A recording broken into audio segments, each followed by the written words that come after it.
all staff of the department and of our committee to put the agenda. Now is that time. I don't want to waste time because, as I was saying, I want to declare, honorable members, that I'm going physical to Parliament this week. So I'll be pleading, honorable members, that we must try to finish at 12 at least. I'm just pleading, but if not, I'll be leaving those who are not going to Parliament to continue with the meeting. Let me take this opportunity to welcome everyone who's in this meeting today. I'm suspecting that our department is here, as we have our DG greeting us. And when it comes to our visitors, we'll give them to tell us during apologies who's here, who's not here. And I do welcome everybody. I must confirm that I'm suspecting during this weekend, this province whom we are part of it, I'm suspecting the economy, it was a little bit boosted. The hotels were fully booked. Those who have in the business of transport of the World Cup, it was just Cape Town back to its tourist area. It was booming. Let alone that the boys and girls, they've tried, but they didn't go to the finals next time.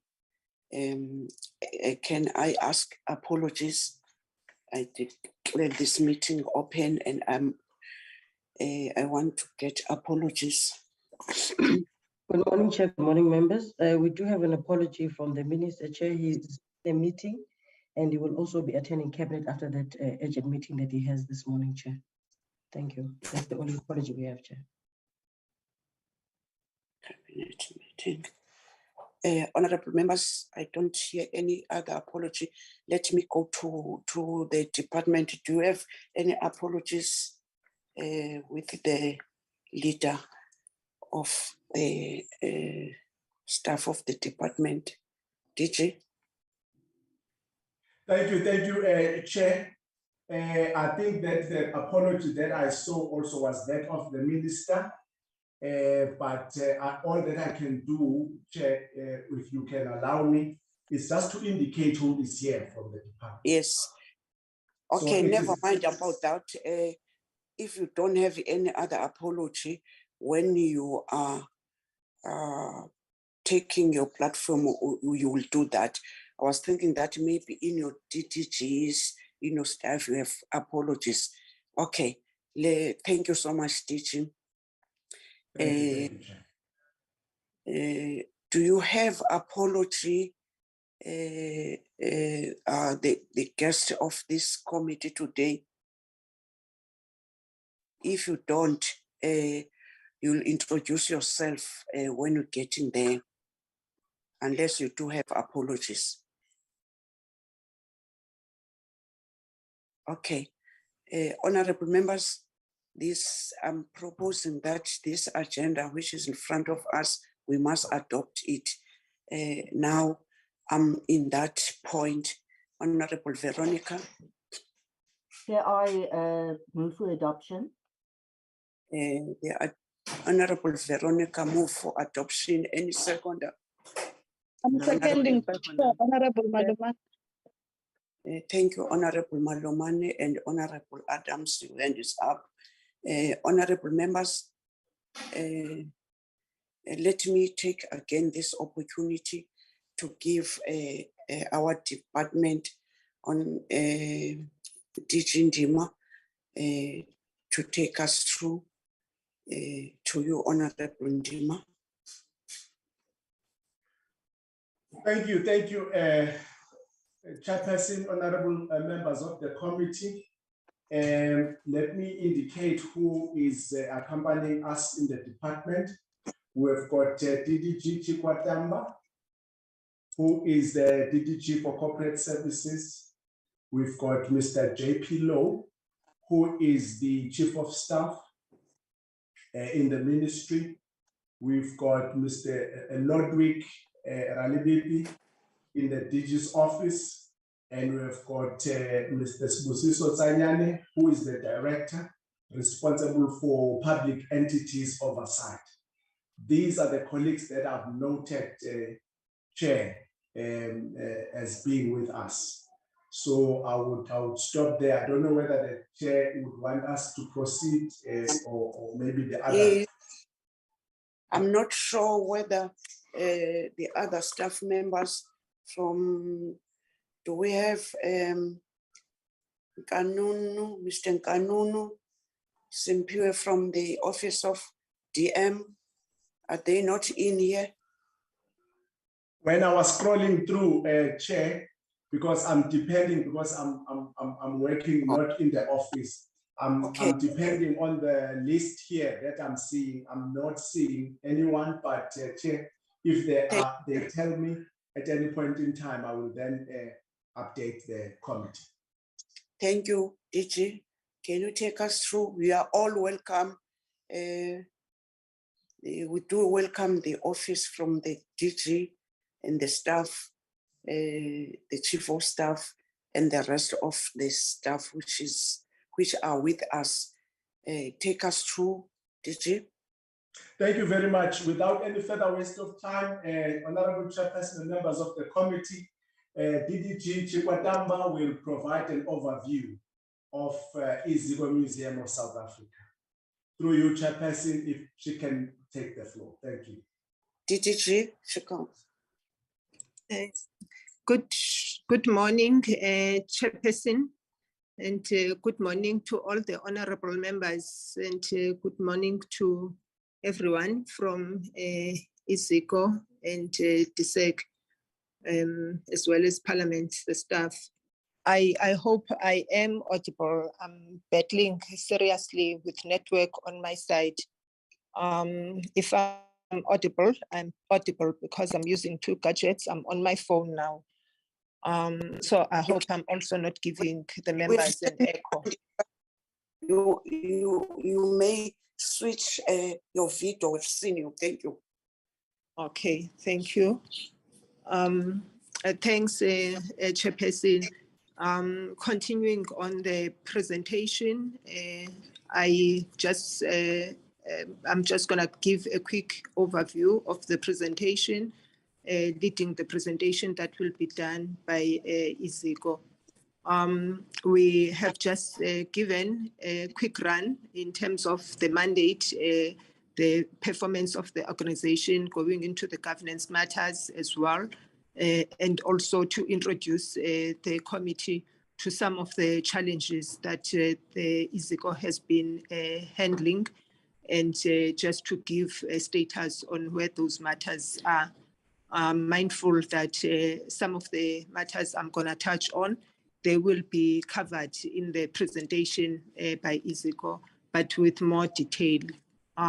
We can go to the next slide. The mandate of Iziko, as I have indicated, it comes from the Cultural Institutions Act of 1998. And of course, Iziko is one of our museums, and it's in that regard responsible for collection of heritage material. It's responsible as well for managing the sites and providing services to the public in terms of preserving what it has been given custody to handle in terms of the heritage collection, ensuring as well preservation and promotion of that, and enabling access to this material. We can go to the next slide. Performance of Iziko has been very stable and positive rising graph. If we are comparing the 3 years that are in front of us, taking Q1 as well, that they already had achieved 50% of their targets, which for us, it's an indication that they will be able to sustain the results they have shown for 2021-22, which is 80%, if not doing better than that. Our wish, as we see them rising on the graph, is that they even exceed the target they have reached in 2021. Per budget, we can indicate that as well. Budget-wise, their budget has not suffered severe cuts compared to other entities. I think I must mention on the infrastructure grant that in 2021-22, there was a lot of infrastructure restoration work that they were doing as Iziko. Hence, they have a higher amount in terms of their grant in relation to that. Some of that work is currently being in progress towards finalization. We can go to the next slide. With audit outcomes, we have been seeing clean audit outcomes or audit results for Iziko, which is something we have been proud of for Iziko. But in the last audit report, we've seen them being qualified. And the matter, though, I'm sure CFO and CEO will go into greater detail when they are doing the presentation led by the chairperson. But if I can just say what has troubled them in this year, it is in connection with their reporting on assets, the verification of their assets, the assets that they could not account for in time for the duration or for the duration of the financial year, and clean up to provide a good report to AG whilst AG was still on site.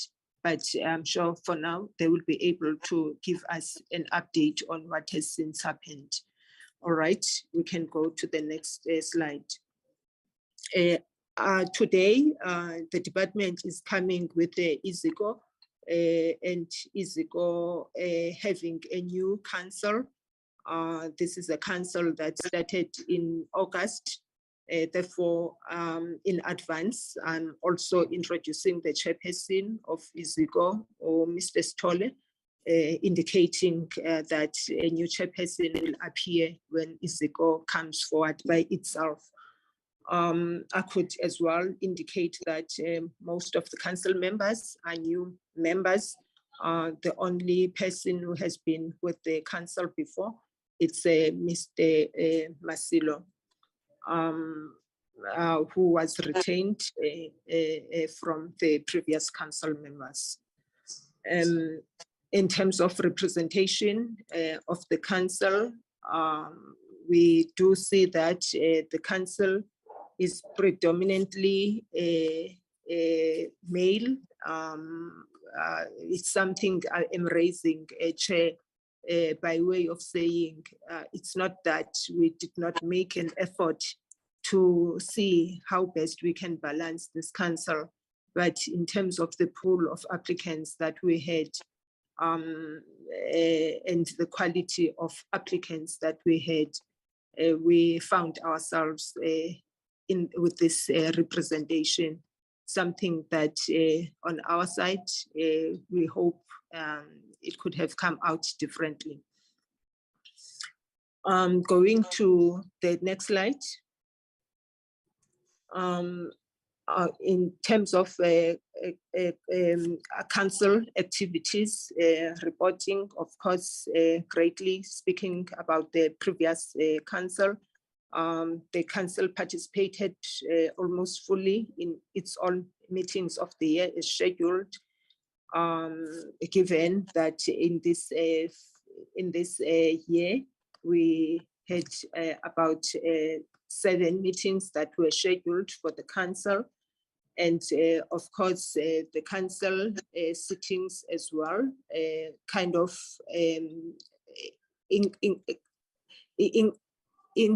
were lesser than the number of meetings that the council members had, because the council had to deal with some few extra things on their plate, as I will cover them later. Again, I can as well highlight from this screen that the attendance of the council at the rate, percentile rate, the 96% has been satisfactory for the department. And in terms of the number of audit and risk committee meetings, I can mention that the council at least had followed its plan, the critical meetings that it had to have, though in between it may have had some combined meetings, joint sittings as the full council, given the issues that it had to deal with. Staff engagement as well. I can indicate that talking about last year and talking about this year, the council is also doing well in terms of staff engagements. Number of engagements so far this year, though already half year, about 5 meetings. So, Chairperson, I think all in all, I can say one thing that we are noticing is that the council does attend, as well as management, to matters that are being raised by staff through its engagements. Continuing as well on governance arrangements, there have been site visits that have been taken by the department to Iziko. Those site visits have been in September, as to be held in September, and as to be held in 2023 in February. But I can indicate that in addition to that, there have been some visits by management to Iziko as part of us as well, inducting the new council of Iziko. In terms of other engagements that are still to come between us and the department, between the Iziko and the department, the CEOs forum meetings, as well as the CFOs forum meetings, as well as the chairpersons forum, that are still meetings ahead of us. Can go to the next slide. Management of Iziko, we still have the CEO, Ms. Oma. Her contract has been renewed recently, and it will be coming to an end in August 2023. And of course, other staff members, senior managers, are presented to us. I won't go into detail about them, but I could just say, preparing for my next points, perhaps the council can note the gender as well as race representation of the senior staff members in Iziko. In summary, I could say 38% of staff members are Black at Iziko, 48% colored. And again, I am placing a note on this, preparing for another point that I will be coming with ahead of me. But I can say this representation fairly represents the demographics of the Western Cape. You can go to the next slide. Going to the next slide, Chairperson, I'm here just putting forward key things that have been on the table of the council. One of those things has been the renewal of the contract of the CEO, which I mentioned that it has recently been renewed. The matter is a matter that had to be discussed to the level of it going to CCMA. And at that point, the department was advised that there is a dispute about the renewal of the contract of the CO. And at that point, the department had sought to be briefed by the council in terms of the premise for the dispute.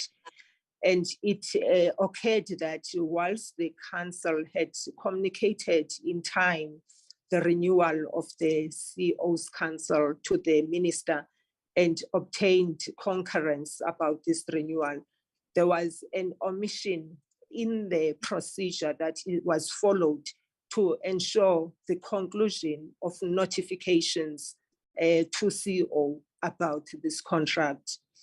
So the matter that stemmed, it arose from that process to say how the CO got to be informed of whether her contract is being extended or it's not extended. When I'm detailing this matter beyond the lines that I hear Chairperson for reasons, because this matter is also a matter that also went deeper in terms of some issues that have been raised by even staff members in their own issues that I will also cover.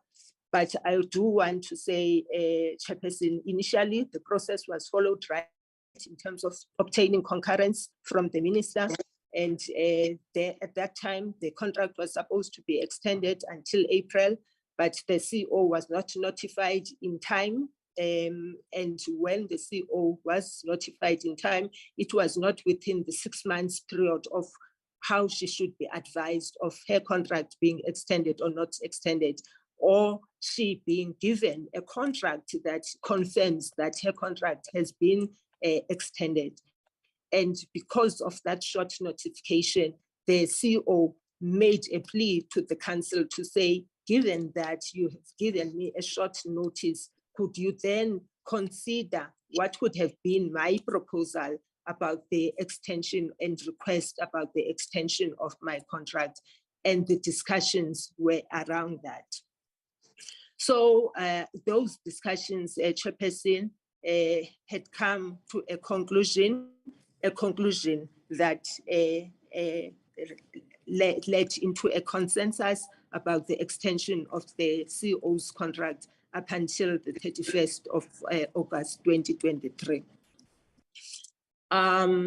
As I have already mentioned, Chair, the CO's contract, we believe that with a new council in place, the extension of this contract will also assist in giving some continuity, stability to the organization. We can proceed. Then the other matters that have been troubling Iziko at the door have been around the issues of the part-time workers. The part-time workers that have been serving as a pool that Iziko has had of part-time workers that would be assisting during peak time in terms of holiday times and when there is work that needs to be done after hours in terms of the shows and different events.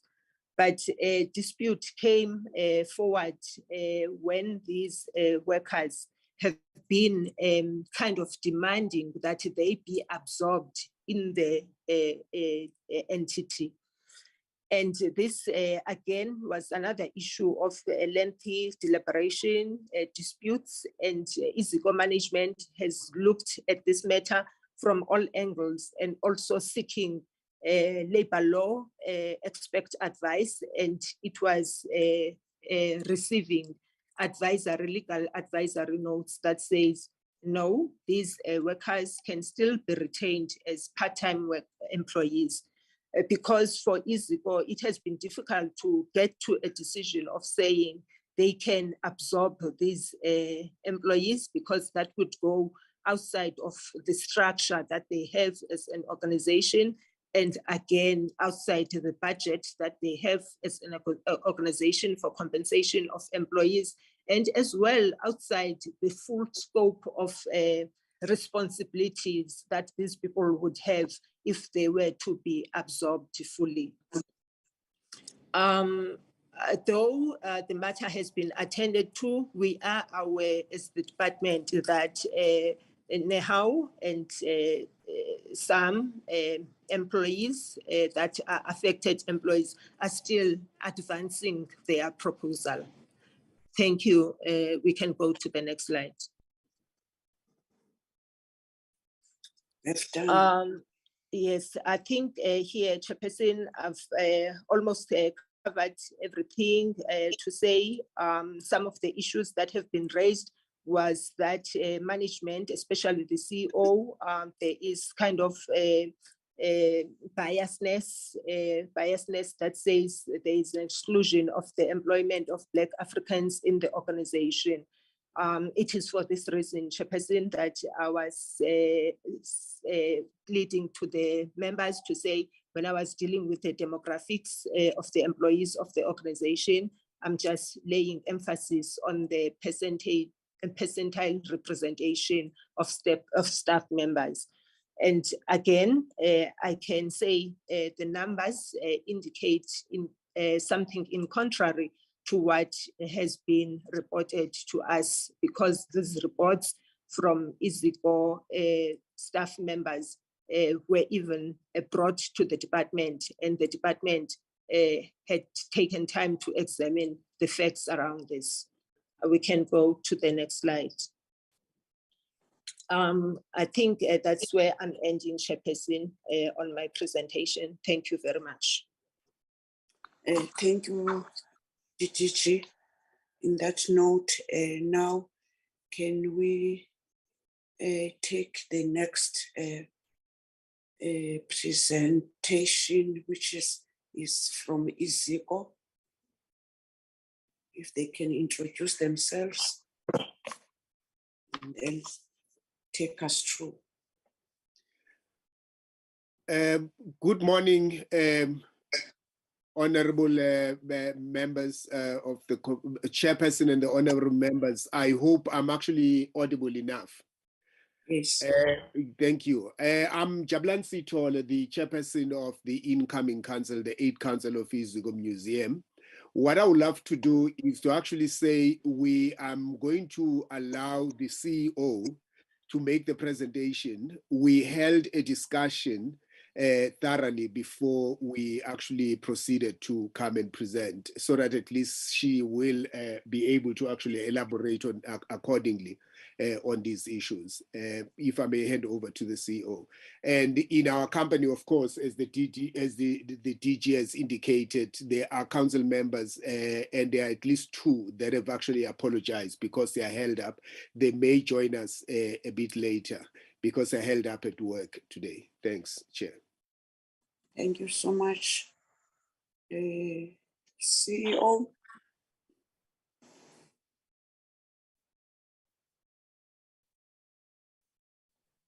We're waiting for CEO. Good morning, Chairperson, members of the Portfolio Committee, colleagues from the Department of Sports, Arts and Culture, and council members and staff of Iziko Museums that are here this morning. Thank you very much for allowing me to make a presentation. My name is Ruxana Umar, and I'm the CEO, and I shall start off making a presentation of the Iziko Annual Performance Plan 2022-23. I'm not sure, Chairperson. Can you share with us, if you don't, we'll ask the Secretariat of the committee to do so. Are you able to with us? Chairperson, if it's possible for Secretariat to, I didn't realize I had to share it. So I'm sorry about that. If I may ask Secretariat to share, please. Thank you. Jabu, can you assist? Yeah, yes, Chair. I'm just opening it up, Chair. Okay. If you don't have any problem with network, you can remain in the screen, but if you do, you may now switch off your video. It's upon you. Thank you so much. Thank you, Chair. I'm going to switch off my video. Okay.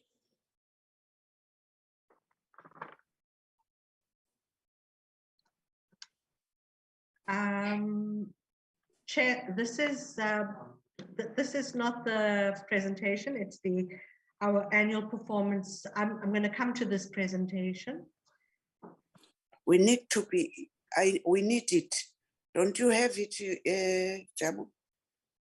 I'm finding the one that she's referring to, Chair. I've already made them delete. Okay, I think this is the one. This is just one, Chair.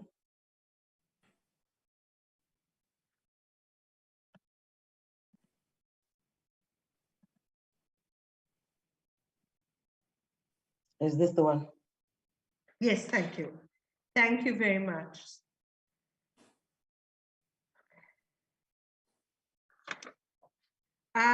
This is, I'm presenting the Iziko Museum of South Africa annual performance plan for 2022-23.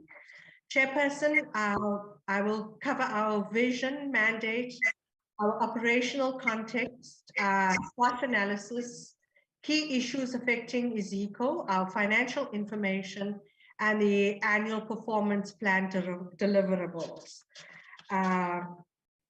Our vision is, and this is a long-term vision, and that's to be the African museums of excellence that empower and inspire all people to celebrate and respect our diverse heritage.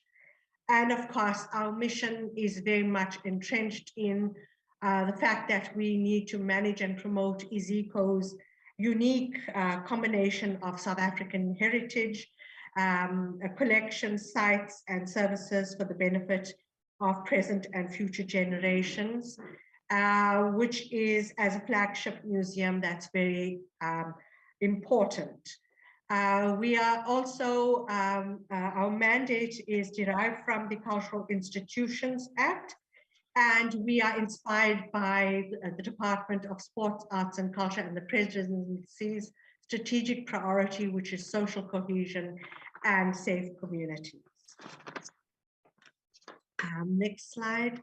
Chairperson, I just would like to cover the fact that our focus has been on, the previous council's focus has been on the innovative usage of public programs and exhibitions, strategic utilization of our human resources, effective usage of collections, research capabilities and expertise, the effective usage of information and communication, technology to deliver better services and be alive to our fourth industrial revolution, be proactive and professional management of our facilities, heighten fundraising initiatives, and innovative and improved marketing and communication strategies.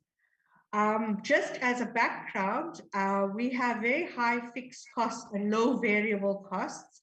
Our operational costs are fixed and salaries are the main cost drivers. And in order to drive costs down, Iziko has tried to delay appointments, reduce overtime, deferred projects and programs. We've also there have been some baseline cuts, which has impacted on our deliverables. And this is due to the fact that National Treasury has instituted cuts during the COVID period. As I've indicated in this slide, our citizens of South Africa, our operational context is we have citizens that have a range of choices for leisure activities. And so there are parks, beaches, walking trails, galleries, museums that they can choose to go to instead of being in a museum. We are also constrained by our state funding due to COVID. There's been limited funds for 2 years. We've also had some cuts in our subsidy, but we understand that, of course, because of the high unemployment rate. Our school visits, which is one of our main drivers of our consuming our products, they have during COVID, their visits were reduced, and it was very difficult for the Iziko museums because the extra operating costs was reduced due to the disaster management regulations. And of course, most importantly, the funders are also reluctant to fund arts and culture, seeing that there are far more humanitarian reasons right now: unemployment, housing, transport, poverty, hunger, child-headed households. So we have competing forces. Next slide, please. In terms of our strengths, weaknesses, opportunities, and threats, I'm going to focus a little bit on our strengths first, and then just pick on other issues. Chairperson, we are very well established as a museum. We have staff that are very well experienced, and we have valuable collections, and we also regarded as research leaders in many quarters in terms of our museums, natural history, social history, art. We have a very good reputation and in the heritage sector and in government. And we happen to fortunately be located in a tourist city. We have dedicated and passionate and skilled staff and management, and we have a functional council. We also offer unique facilities at Iziko Museums, for example, our planetarium, and really world-class research facilities as well. We have flexible leadership during this unexpected times. We've had to really relook at how we operate as Iziko Museums. During COVID, our staff were were paid and given an opportunity to work from home as well. And we're very proud of that we were able to retain, keep them active, and they could work from home and still produce work. We have sound policies and procedures in place, and we, as was stated, we are very driven in terms of our performance objectives. In terms of our weaknesses, Chairperson, we have financial constraints as an Iziko Museums. We have a 32% staff vacancy rate. We also find it difficult to attract staff with specialized musicological experience. And we have challenges in terms of, as was stated, in terms of maintaining our buildings. But we've been very, very fortunate that we have the support of our department, the Department of Sports, Arts and Culture. We've experienced our buildings are very specialized buildings, which means that we also have to get our repairs and maintenance. We have to get specialized expertise, guidance on how that is done, and sometimes that takes some time. We have a growing collection like all museums, but we have a lack of storage. We've got something like 2.26 million objects, and that is growing, and it belongs to our national estate, and therefore that is an issue for us. And we've also would like to increase our digital infrastructure as we learned during the pandemic. The organizational culture of Iziko has to improve, and that is derived due to the fact that we have a very high vacancy rate, and many staff feel quite, and I'll go to that presentation, feel that they're not necessarily getting what they are aiming to get. We also have disciplinary matters that we deal with, grievances, etc., and some were covered. And we've been in the press for our buildings being in a bad state, but on a more important note, we've actually managed to, as Iziko Museums, we've managed to start the repairs and maintenance of our buildings very aggressively. We've also exploited the digital environment, and we really need to see this as an opportunity to exploit our assets so we can become more sustainable. And we also have an opportunity to engage in the decoloniality debates and decolonize our collections. We have an opportunity as well to use our mobile bus, which I will go to, Chairperson. That's a very exciting bus. We've had it for a number of years. It reaches marginalized communities, and we are able to increase our services in that manner. Of course, our threats, I think I've covered some of those threats already in my operational context, Chairperson. But what I would like to say is that the economy is declining, which means that we have also experienced budget cuts and our own ability to raise funds. We also have declining visitor numbers, which means that our operational funding is declining. And we also have the fact that we are unable to attract and recruit the specialized skills that are required.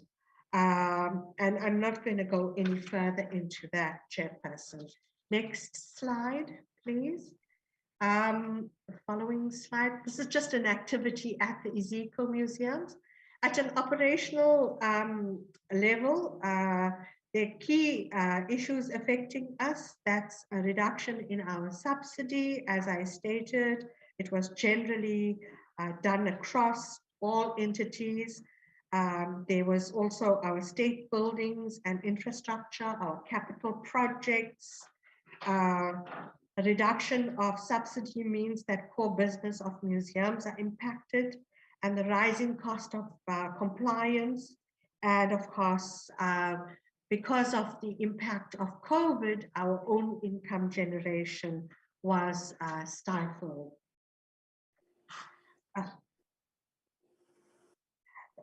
In terms of the departmental level, we've had, as I stated to you, Chairperson, there's been a number of vacancies within our departments, and we've had 32% vacancy rate. Our interdepartmental project approach, we believe that we must work on an interdepartmental level and muster in all the expertise we have at Iziko, so that the products that we are producing is of a very high level and well thought of, because we are both a public institution as well as a research institution, and we pride ourselves on that. In terms of the departmental level staff, believe they are not compensated fairly. we have not been able to give our staff a salary progression because of the fact that we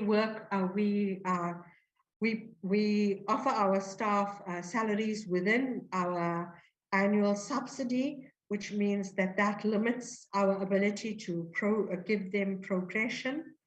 And then the Treasury regulations and supply chain processes impact on our speedy project implementation. We work in a very highly compliance-driven environment, and of course we understand that, and therefore that is quite important. But it means that when our buildings are not in a very good state, we have to it takes us time to achieve what we do want to achieve as the Iziko Museums.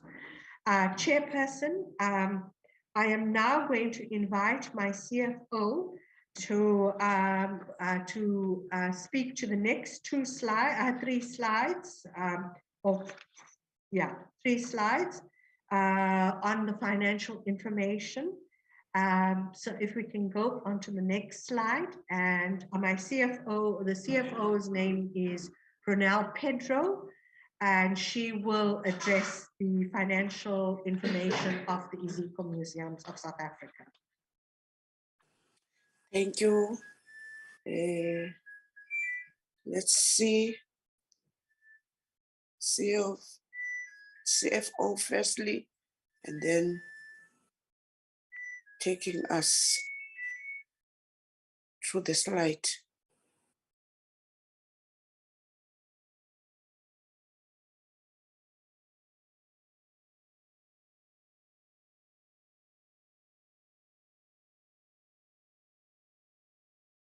What is the problem now? The CFO is having a problem with logging in. So I'm just, Please continue. Okay. You can.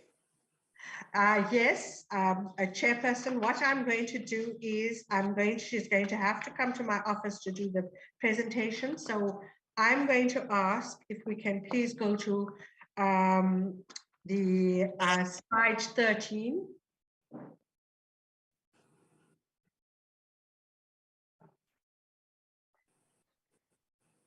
Chairperson, in terms of our deliverables for 2022, we are aiming to get an unqualified audit report without material findings. We also, of course, we ensure sound governance and compliance. That's paramount for Iziko Museums. Another of our aims is our outputs is to ensure that we finalize our long-term financial stability of the Iziko Museums. So we have a stability plan in place. As I stated, we have good policies in place, and this particular year we intend to review or develop 3 new policies for the Iziko Museums. We also, as the economy is opening up, Iziko Museums is striving to increase the number of our funded projects. As you can see, we aim to raise our own funding as well to supplement our annual subsidy.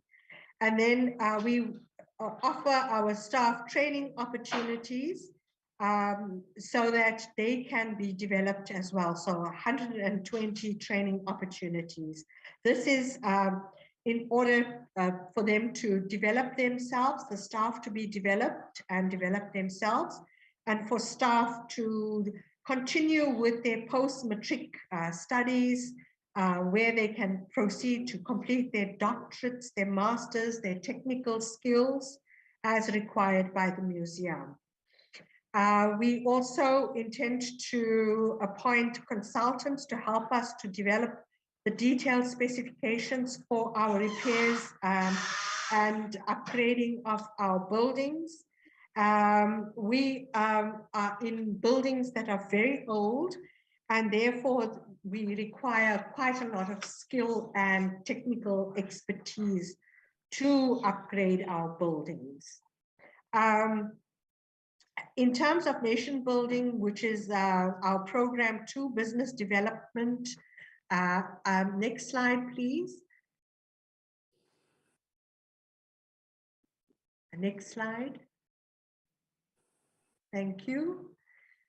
In terms of our program 2, business development of our collections, we want to broaden our access to our collections, and we want to nation build through the growth and development of these collections. And in 2022, Iziko, as I stated, has a large collection of objects, and we are sometimes referred to as an encyclopedic collection, and therefore we have to enter our collections onto a database for easy access and reference to all our collections, which is art, social history, and natural history. And we intend to enter 8,000 of our objects, which is part of the Heritage GRAP 103 process that we're embarking on. And then in terms of our new records for natural history, we want to increase our numbers to 25,000 so that we can add those to our collection. In terms of new acquisitions, this is very important because we need to add collections and bring in new items because of all the new discourses and new art that is being produced from various artists and academics. We intend to get 180 minimum new acquisitions, and that's from our own purchases and donors. Iziko Museums is well known for our peer-reviewed publications, and we intend to produce 25 peer-reviewed publications, which is the research that is being done in our collections, which translates into papers that are referred to on an international level and in our own continent as well. Again, we produce popular publications, which is publications which give members of the public an idea of the kind of research we are doing, the activities we are carrying out at Iziko Museums, so that we are able to retain our communication with members of the public. And therefore, it is in this program that we promote social cohesion, safer communities, and a better Africa and world as well. Next slide, please. Program 3, which is audience development, public engagement. This is our education, skills, and health, social cohesion, and safe communities, a better Africa and world. In terms of that, we want to produce 10 new exhibitions, and Iziko is planning to produce 10 new exhibitions. Our staff do produce and generate exhibitions, which is dependent on their research that they have done within our collections, and our exhibitions also assist in increasing our footfall through our doors, and so that is a manner in which we are able to continuously link with the community and highlight issues that are being raised by communities. So quite often exhibitions are also co-produced with communities. In terms of our special education programs, we are planning to have 16 holiday programs and other kinds of activities like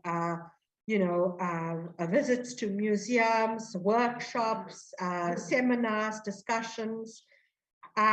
We also have public programs which we do on 12 days of the year for our commemorative days. And very recently, on the 1st of September, we celebrated Deaf Awareness Day at the Iziko Museums with a sister institution as well. Our outreach programs, now that we are able to go out and visit schools. We intend to make 52 outreach visits to schools, and we use our museum bus. And this is the museum bus goes to festivals to highlight collections at the Iziko Museums. It goes to libraries, community events, and structured outreach. And also we have very structured outreach activities. In terms of our internship programs, we are hoping to have 33 interns, giving young students and graduates an opportunity to get work integrated learning to provide them with exposure to the workplace. And we want to increase, in terms of visitor numbers, we want to increase our visitor numbers hugely. Due to COVID, our visitors had decreased incredibly. So now we want to increase our visitor numbers to 297,300. Next slide, please. In terms of our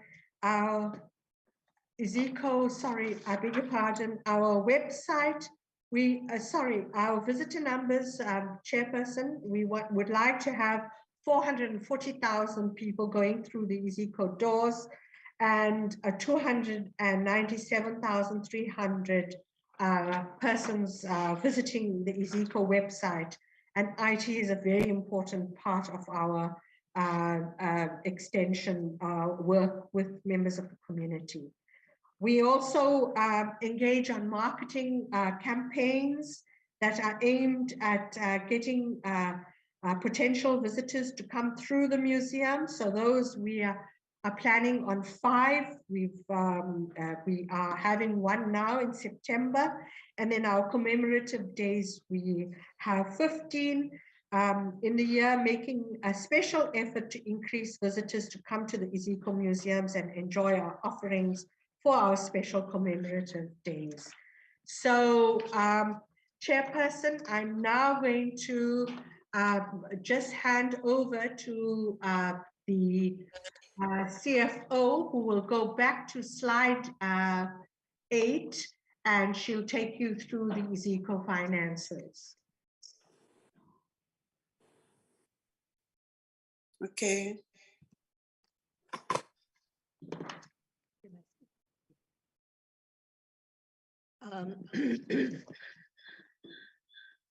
Good morning to the Parliamentary Committee.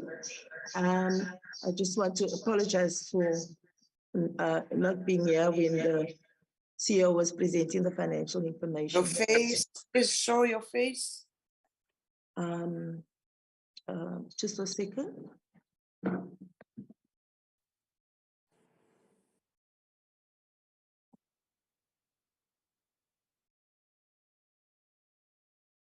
Are you Bongani Ndlovu? No, I'm just using his computer. My name is Renelle Pedro. Okay, so just in terms of financial information, then to say that, in generally, we say that Iziko is in a stable position. you know, the financial information, you see the net statement of financial position, which is the balance sheet, shows a steady growth year on year. All right. The information here is as at 2021, but I'll also speak to the financial results that for the audit that's just been completed. So at the end of 2021, the net asset position was 2.51 billion. And it's interesting if you have a look at the change from 2017-18, where the net asset position was much lower. And that is because we adopted the standard on CRAP 103, the standard on heritage assets, and heritage assets which previously weren't in our on our books, have made a big difference, and it's actually changed the landscape for Iziko, so that our net assets have gone from 125 million to 2.51 billion. And in fact, at the end of 2022, it's increased to 2.6 billion. Right. So our heritage assets is our collections, the most valuable part of what we own, and that is reflected in the current asset section. And the current liabilities, we've got a post-retirement liability and various trade receivables. All right. So I won't bore you too much with the detail. Sorry. Next slide, please. So this is the statement of financial performance that shows our performance over time. And you'll see that also there's a steady growth, except for the 2021 year when we had a dip. So in that year, our income was 164 million in total. Our expenses were 175 million, and we actually incurred a deficit of 11.2 million. In 2022, we have recovered. So the income now for 2022 is 172 million, and the expenditure 159 million, and the audited result is a surplus of 12.8 million. So next slide. The next slide is just a graphical representation. The main cause of the drop in revenue in 2020-21 was COVID-19.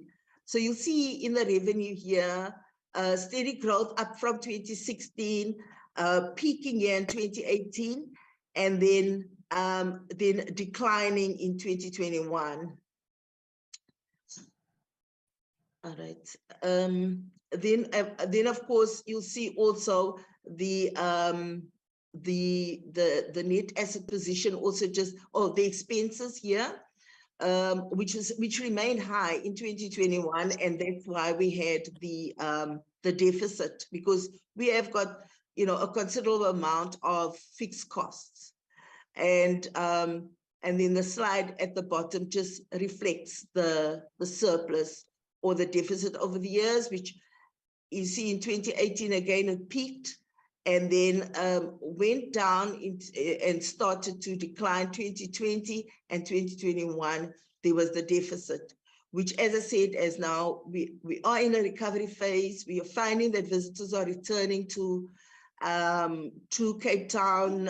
Foreign visitors are coming, are back again. So we're hoping to see an upward trend going forward. And that's the end of my presentation, Chairperson.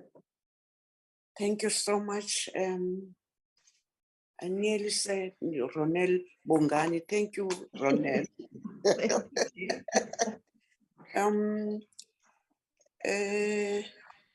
I'm worried in some areas the load shedding has started.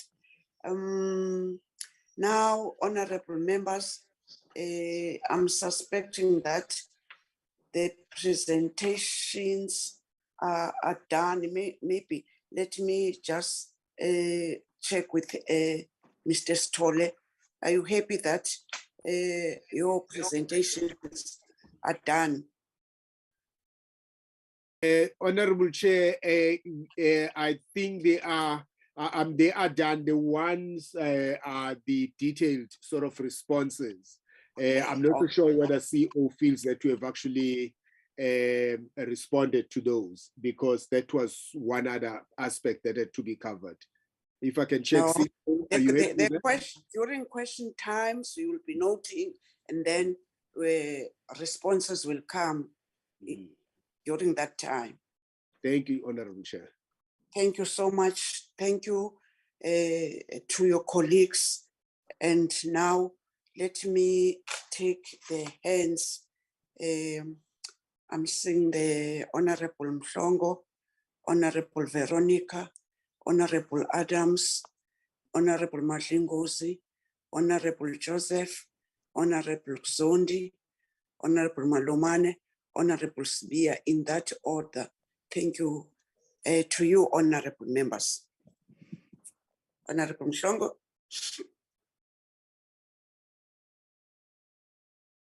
Honorable Mhlongo. Honorable Mhlongo. Let me go to next, Honorable Veronica. Thank you, Chairperson. I'm going to put off my video. Yeah, thank you for the presentation. I believe this meeting is prompted because of issues and complaints forwarded by employees, the sub-stewards and the unions. And it would actually have been great to have representation of them too, to hear their side of the issues that was brought forward. My first question is that I just want to say that I find it very weird that the CEO's contract that expired on the 30th of April was a fixed term contract, and I cannot understand, when you know the date of the contract end, why you would go to the CCMA in the first place. I find it strange that nobody followed up on the fact that the contract was not was unsigned, and not even the CFO picked up on that. This is also a failure by the internal audit. I would request that we get the performance documents of the CEO, because I think this should have been taken in consideration when she was reappointed. Then also in the communication that was sent to us, there was a letter that said that a report was referred to by the former Iziko Council Chairperson, 6 May. Can we also receive that report? And then there was if the council embarked on a benchmarking exercise to compare the salaries of the Iziko Museum employees, I would like to know what has the outcome of that been, and is there a need to review the salaries paid to the staff? And then I want to know on the museum specifically, is there inventory of all the all the art of the state? That's now a question for both the department as well as Iziko, where the members of the public can review these this art, and is it available to view with the department as well as Iziko? I want to know if there's a full inventory, and also if these artworks, if they are insured and audited on an annual basis. I want to know whether, if all the art is also at Iziko is insured. Then I want to know what is the value of the Frans Hals artwork that is currently owned by Iziko, and which has been in storage for in excess of 5 years. Does the Department of Arts has a restoration program to ensure that older or aging art pieces are being maintained and looked after? I also want to know what is the department doing to ensure that the Johannesburg Art Gallery and other important art institutions are protected and looked after.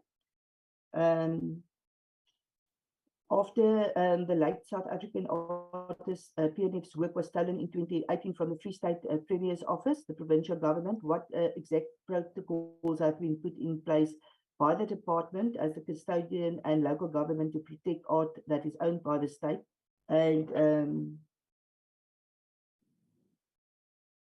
I also have a question on the the Iziko museums, can we also have an update on how many of them are open for the public at this stage?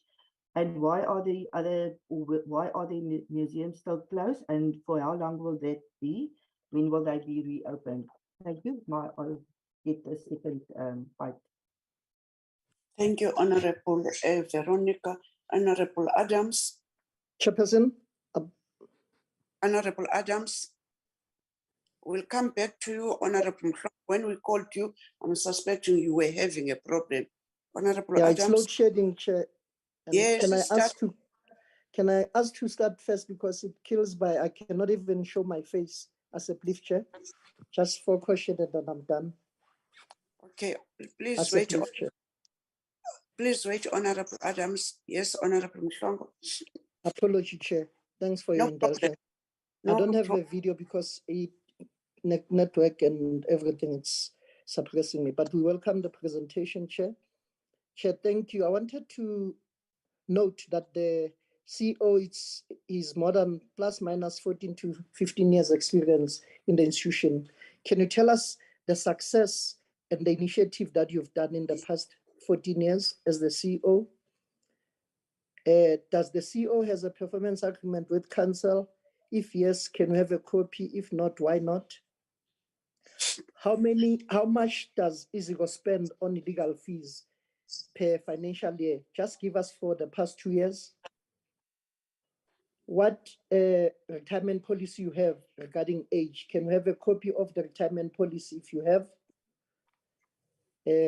Who is Ms. Lowe and what is his position in the institution? Is the museum underfunded? If yes, what is the CEO and the council doing about it? How much was donated, if any, from National Lottery Fund for the past 2 years? If yes, if no, why don't you go to National Lottery Fund for funding?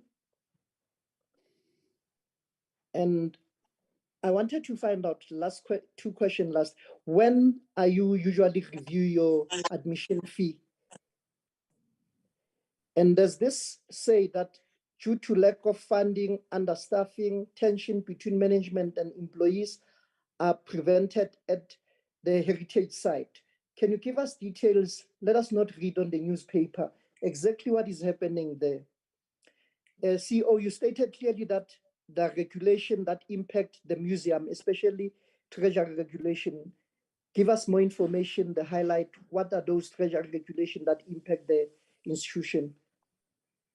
Iziko often says that they use government subsidy for salaries and other things, but the bottom line is that the argument is invalid. It's valid, yes, but if Iziko is the government institution, it's not, it's a public entity. Now, what are you doing about that? Chair, thank you for your indulgence. I'll listen. Ngiyabonga. Thank you, Honorable Mhlongo. Honorable Adams. Thank you, Chairperson. Allow me to switch off my video. Yes, please. Chairperson, my greetings. My greetings goes to all on the platform due to time that against us. I also welcome the presentation of the entity and the department. Chairperson, my few questions are, slide 5 of the entity is presentation provides an analysis of its strength, weaknesses, opportunities, and threats. Now, in what way does the entity partner with other national declared cultural institutions to expand its national outreach footprint? What programs are the entity implementing to improve organizational culture? What principles guide the entity work to decolonize its collection? And due to the location of its sites being mainly in the Cape Town city center, through its education and public outreach programs, the entity attempts to reach a wide an audience as possible.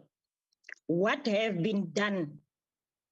What have been some of the successes and challenges in reaching and diversifying its own audience?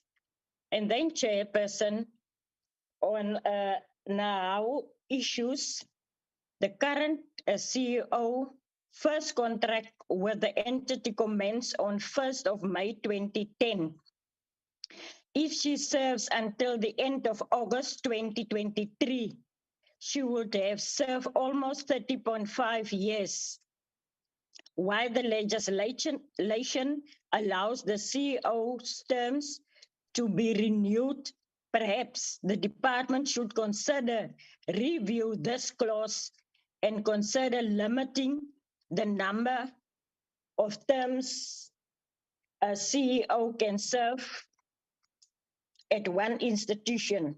And then, Chairperson, with the understanding that Iziko Museums is in a tourism city, tourists are not only limited to international tourists, but also local and national tourists.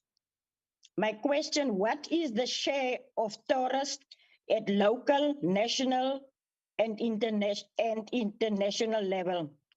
My last question, Chair, how is Iziko attracting additional financial support from different agencies domestically and internationally as it has stated financial constraints? I thank you, Chairperson. Thank you, Honorable Adams. Honorable Mashingozi. Siyabulela Chairperson, ndingathanda ukubulisa kwiqumrhu le Sport Arts and Culture nakumalungu abalulekileyo ale committee kunye nabahambeli bethu.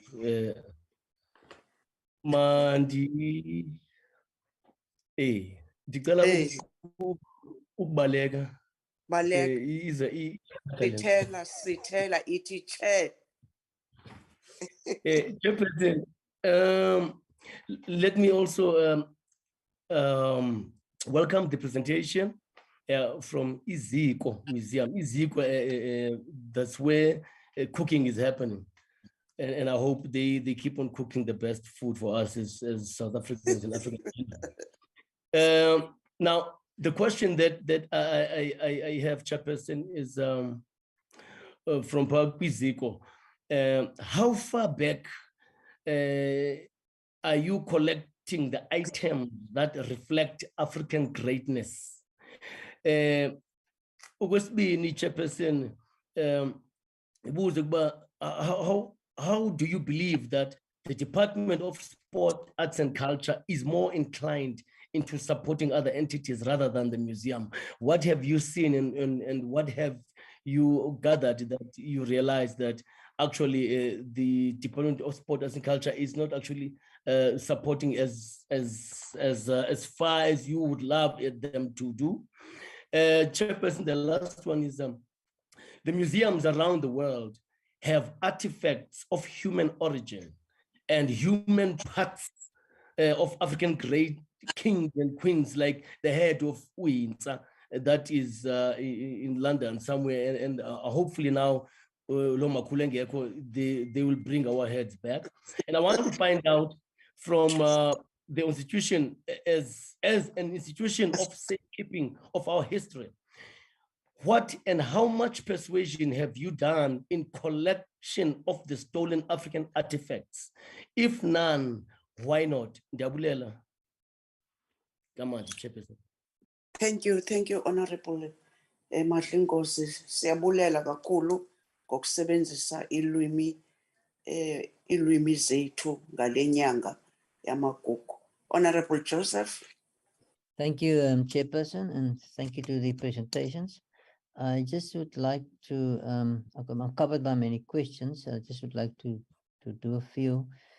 And that starts with the briefing by Iziko Museums. I would like to know I noticed a drop in that allocation on the financial allocation from 111 million to 108. And I would like just to know the infrastructure grant projects, if we can get a list of the infrastructure grant projects, Chairperson. And then also a list of the, on slide 6, I think the verification of the assets, because that was the reason for the unqualified audit outcome. And that, because I'm not sure what type of assets they're referring to. And then on slide 7, the composition of the council, Chairperson, I would like to know what is the difference between the definition of African, and because African for me speaks to culture more than race. The difference between African and race, because the other slide, when they deal with the composition of staff, they specifically point out who's black and colored and Indian and whites. But in the earlier slide on the composition of the council, it refers to African. Yeah, so there's a difference of classification, if I can call it that. I want clarity on that, please. I'm covered by the questions on the CEO and the contract, but I also have to note that the fact that the minister had to intervene indicate that it was serious, and we're happy that the department and the minister have intervened there. Chairperson, my view of looking at this the slides or the information also indicate maybe there was a complaint about the lack of transformation. I think it's unfounded. I think there was question about the recruitment process that also indicate for me that most of the time it's been followed. What I would like to ask the museum management is to ensure that there's an open relationship between all the stakeholders, transparency, communication of the information, which I think will help in solving some of the problems, which I think the unions have a role to play, and they're there to play a role. And that the department indicated they are committed to transformation. But some of the I mean, I was a substitute myself. Your job in the unions is to have almost like oversight over management and to raise the issues, and they are doing their job.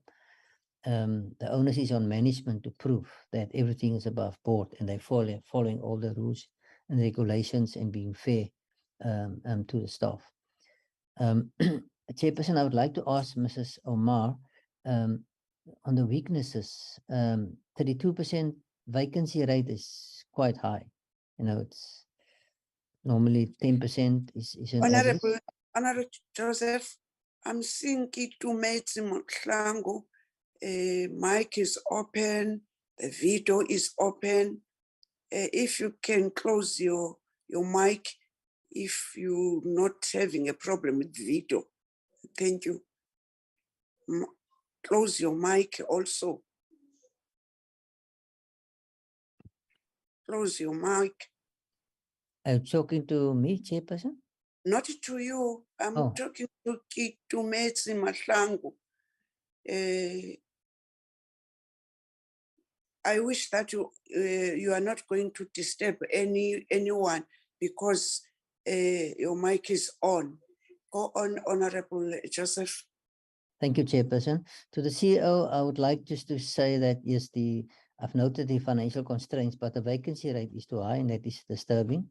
On the weakness, there was no national footprint, and the maintenance, I think Public Works have to come in, or other engineers from other departments. I am concerned about the comment made by Mrs. Omar about appointment of consultants, and that is precisely what challenge in government is, Chairperson. We are just appointing too many consultants while people are getting paid. The president even raised that in a speech last week about having people that do the work and then appointing consultants and paying two groups of people doing the same work. Then the high number of disciplinary hearings, I referred earlier to relationships, and doing things openly and transparently will also I think, reduce disciplinary hearings. But yes, it is a concern to hear that the heritage buildings are in poor condition. Chairperson, to the department, I wanted the department just please to explain to me what's the difference between an entity and an agent, because I noted on the Iziko presentation they call themselves an agent. So I just need clarity on the difference. I've seen the word victimization. I think I'm concerned that now Nyawo's word is making a claim of victimization. That is very serious if it is so.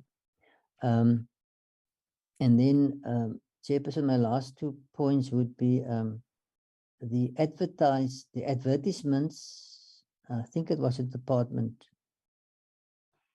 No, sorry, Iziko Museums who said in their presentation that the adverts that is of priority and critical, the positions are advertised internally, and that for me, Chairperson, is on the contrary. If it's critical, it should be advertised externally to attract more people from outside to compete, and to advertise internally also sometimes means it can cause favoritism and no transparency for the outside applicants out in the community to apply.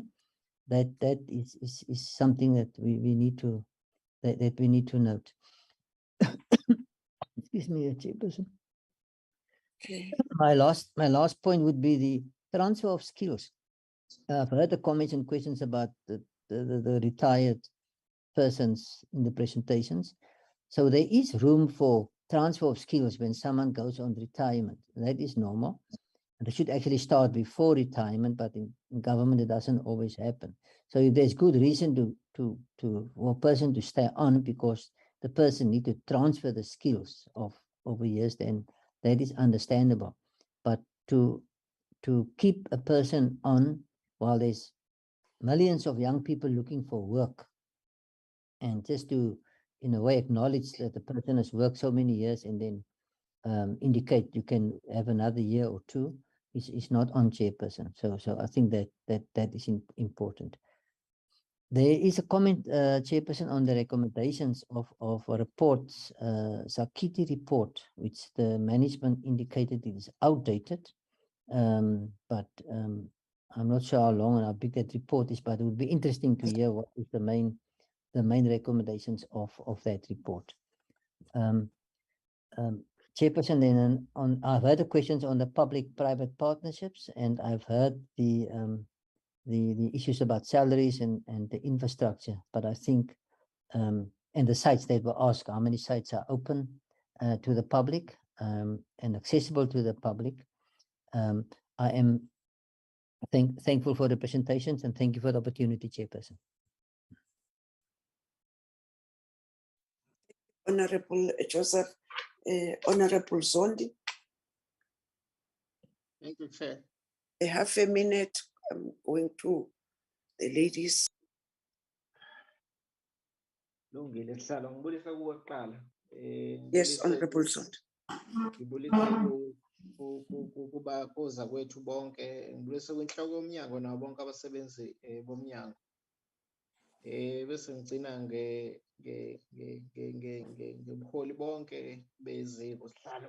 Siyayimukela i-presentation abasizela nayo namhlanje. Salwa ngigawule ngiwahuqa ngoba ixesha asho yinja. Few questions, Chair. The first one, which external bodies delay of issuing of permits for maintenance of heritage buildings, and how is the problem being resolved? The second one, sponsorship has drastically decreased from over 9 million in 2019 to 4.7 million in 2021. How will the entity increase its sponsorship in the current year? The third one, Chair, I think Honorable Mhlongo uncovered on the performance agreement, but Let me ask this in extension to the question raised by Honorable Mshongo. Did the CEO sign a performance agreement before the letter of the former council chairperson dated the 6th of May 2022, in which he confirms the extension of her contract to 31st August 2023? If no, on what basis was she able to make a counter offer to the initial offer of extension? And the last one, Chair, the council failed to comply with the legal prescripts that govern the appointment of the CFO, of the CEO, not CFO. What are the potential legal implications on these actions, given that the former council has already been replaced? What remedial action can be taken by the entity? Thank you, Honorable Zondi. Honorable Maloman. Thank you, Honorable Chair. Ngibingelele kuwonke lokhona laphakathi emhlanganweni. Chair, ngicela kungadikhombisi isithombe sami because nginenkinga sekune load shedding la ngikhona khona. I-question yami yokuqala lokumbuto wami uthi the advertising allocation is relatively low, noting that it should play a critical role in stimulating the demand of tourists and to promote Iziko nationally. Why is the targeted increase of income 0.5% and the 0.25% for funded project? Is this target adequate to address the income challenges of the entity? Is this target sufficient? The other question is about the issue of PESP, but my question, it will be based on the issue of the 2021-2022 financial year on the issue of youth unemployment. I just want to check, or maybe Iziko can give us the information of this program. How did it go? How did it benefit the entity? And how did this program enrich the lives of those who participated in it? The other one, which is the last one, is the annual performance plan indicates that Iziko Museum has not entered into any public-private partnership, which are the triple Ps. What triple Ps has the entity entered into in the past, and what challenges does it face in the currently in entering into the triple Ps, with the triple Ps? Thank you, Chair. Thank you, Honorable Malomana. Or Honorable Sibia. Thanks, Chairperson. Morning to everyone. Siyabonga ngama presentation wethu. I think most of the questions are covered by previous speakers, but we'd like to know on the budget of financial year of 2021 and 2022 was a qualified audit report. Angitholanga isizathu ukuthi why kutholakala qualified audit report, if they can give us the reason, the valid one. And again, Mandisa's report, the council members, composition of the council, I didn't hear anything about those who are physical challenged. Sibabeka phi labantu abakhubazekile uma sekuthiwa kuyaqashwa? Abatholakala? Abaqualify? Kwenzakalani vele vele? Okay. Iziko, what is the percentage of the staff which were employed by previous entities, and has Iziko Museum projected the budgetary implications to address the matter of unequal benefit for staff? Thank you, Chairperson. Thank you, Honorable Sibia. Honorable members, let me thank again the presentations from the department and from Iziko. I've got some few questions to raise. One, does Iziko host activities in its museum? And how does Iziko ensure the museum accessible and an art culture is harnessed? And then another question, with reference to the HR challenges, does the entity have any instances of unequal pay for employees doing the same work? If not, how will this inequality be addressed? What was the basis that to reappointment of Mrs. Lowe? What specific value or skills does she offer as a retiree? Also, I would love to check, has Ms. Roxanne Omar reached her performance targets during her 10-year tenure? Also, may I ask, what are the limitations in attracting and appointing Black African site managers? Is there a lack in the market? The last one, the council's board has 5 males and 3 females. It's equal and equitable representation, a target of the council in future. I thank you.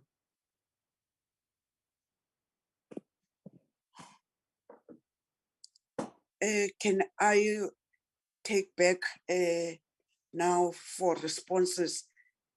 We'll take the department at the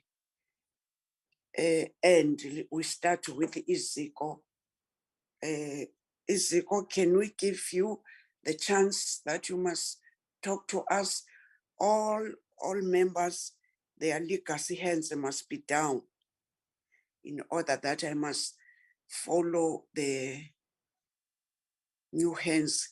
Can all members who are still having their hands up, they must be done. Honorable Sibia, Honorable Mahlingozi, please lower your hands. Now I'm with you. Hey, akuvumi chairperson. I'm akuvumi. Mr. Stolle. Okay. Okwavuma siyabonga. Mr. Stolle.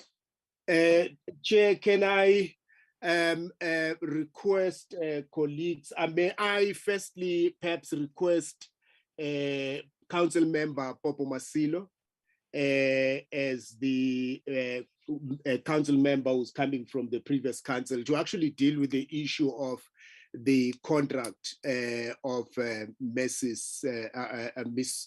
Omar, the CEO, if I may actually start with that, with your permission, Honorable Chair. No problem.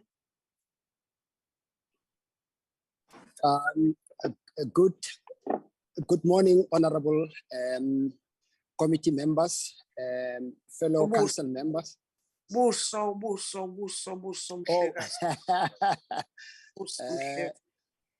Okay, you cannot start your video because the host has, this is the message that I'm receiving, Chairperson.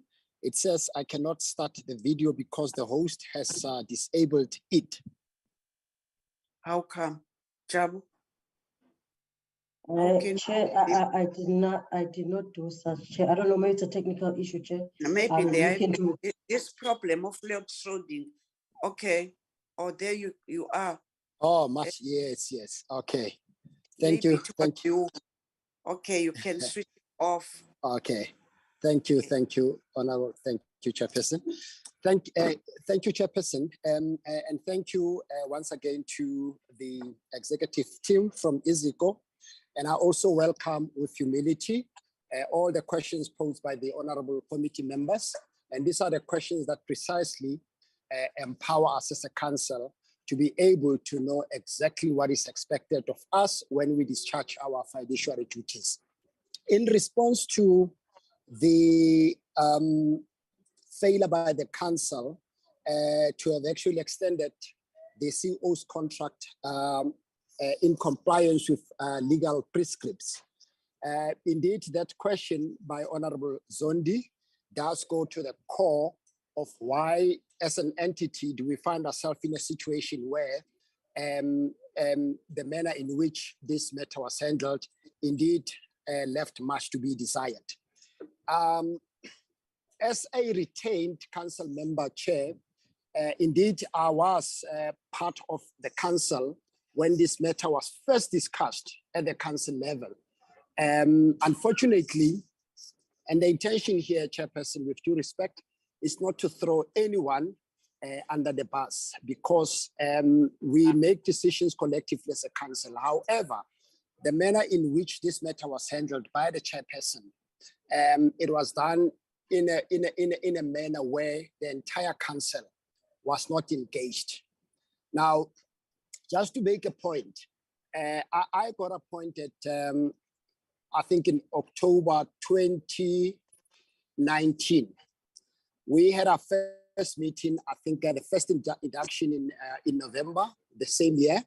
And then we had our first council meeting the following year in April. Unfortunately, during that first council meeting that we had, the chairperson at the time, who was retained from the previous council, did announce in the meeting that the CEO's contract literally comes to an end in April, 30th of April, to be precise. That did not make sense, I must say, to a lot of council members, myself included, as to how would the CEO's contract be allowed, to go on for this long, literally 7 days before the contract comes to an end, that the matter gets reported to the council. But be that as it may, the chairperson did explain that due to COVID and so forth, there was an administrative error on his part. But what was actually bizarre about his response was that, on a point of clarity, and I'm not saying that you're out of order, Chairperson. Yes, yes, Honorable. I wanted to find out, we are discussing the CEO and he's here, and procedurally it's wrong for us. Can he be put on the room somewhere and then he comes back? I don't know, I'm not saying the gentleman is out of order, but I'm saying procedurally the CEO is on the platform and there's this thing and that thing against her or whatever. I'm asking you, can they remove her, come back later? Unless you give direction on that. Thank you very much. Are we discussing him now? Or here? Hey, apology, hey, English, hey. The response is, it's about her. Honorable members, this is the proposal from Honorable Mhlongo.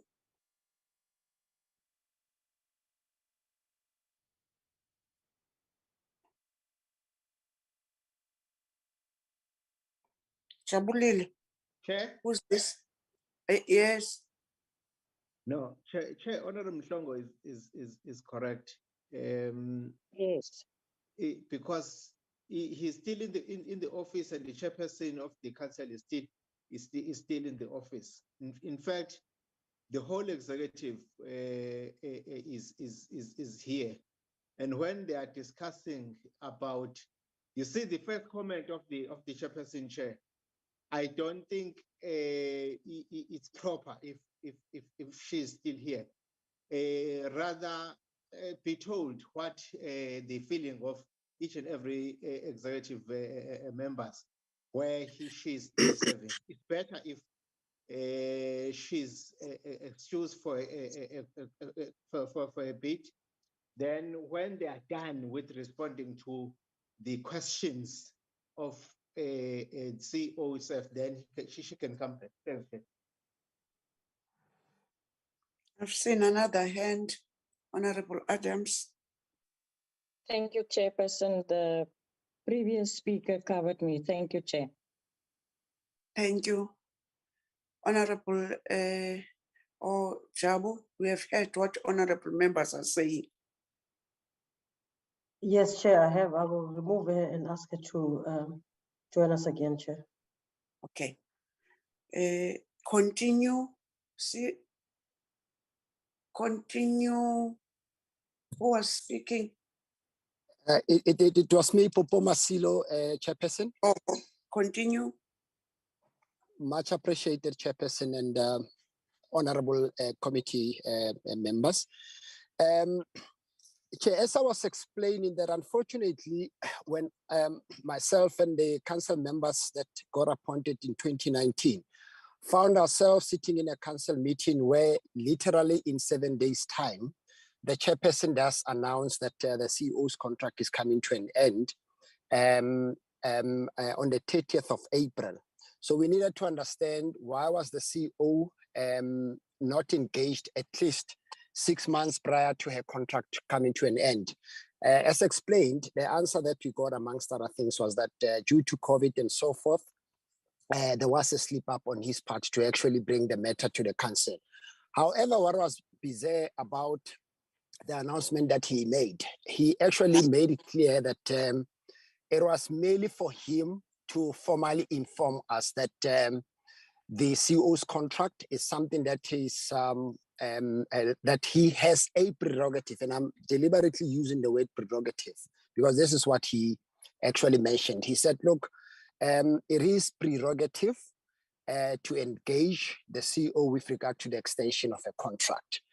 And then he backed up his argument by saying, look, even his predecessor actually advised him that this is your responsibility or your prerogative to actually finalize the CEO's extension. That then became a bone of contention in the council because our understanding of corporate governance was that the hiring and the firing of the CEO in any institution is the responsibility of the entire council.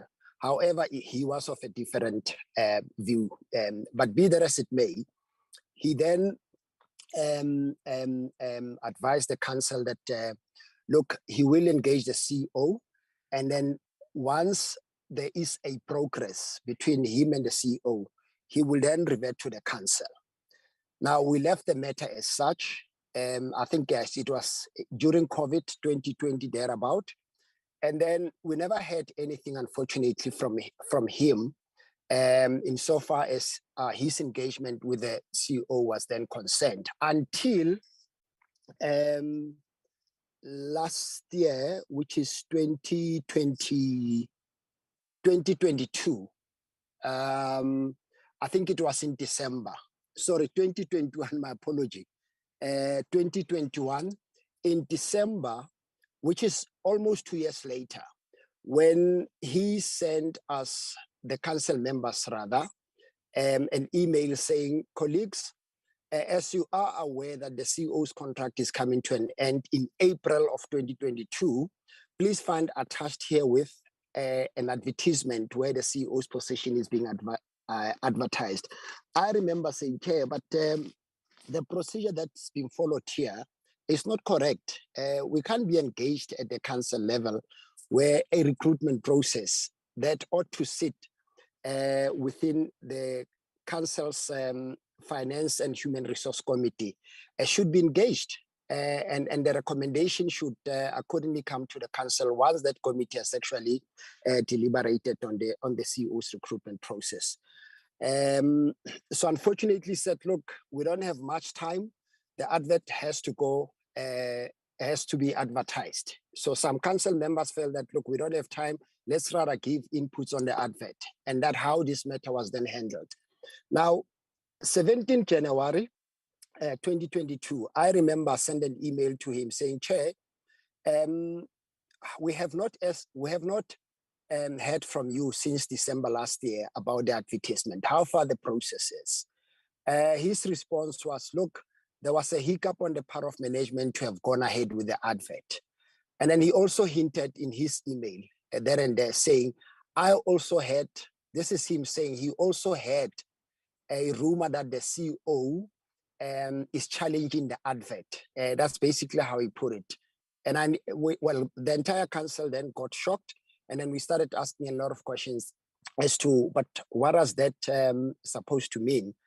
We didn't get any clear answer until I think at about 7 o'clock in the evening, the same day, he then sent an email back to us saying, look, he has just been given a referral form from one of the staff members, where the CEO apparently referred the matter to the CCMA. So that was the first time in 2022 January that we had that there was never any contract that was signed with the CEO. As the chairperson in the last council meeting did advise the council that he will continue engaging the CEO and will accordingly revert to the council once that matter has been finalized. So unfortunately, when we got engaged with this matter in January of 2022 was when the CEO had actually escalated or rather referred the matter to the CCMA. So when we wanted to understand the background from the chairperson as to how did this happen, unfortunately, we didn't get the correct information in that.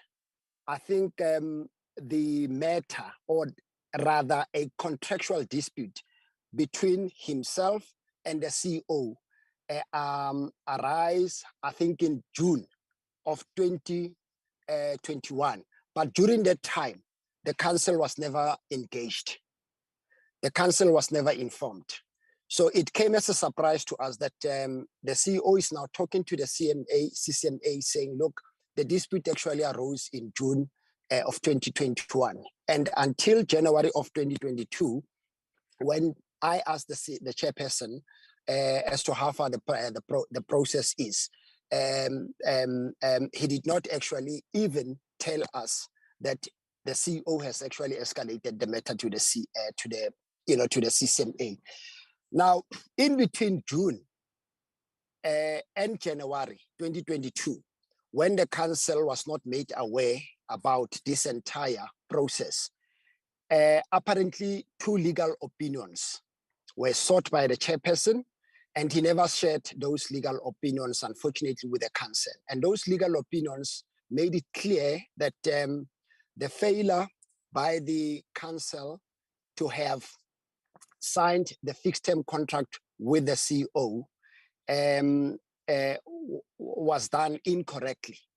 Secondly, the advice also pointed out that if the matter goes to CCMA, the council does not have any firm grounding to defend the matter successfully, because the period of about, I think the period of about 1 year plus 6 months had gone by, where the chairperson did not reach out to the CEO so that a consensus is reached between the parties as to the terms upon which the contract must be extended.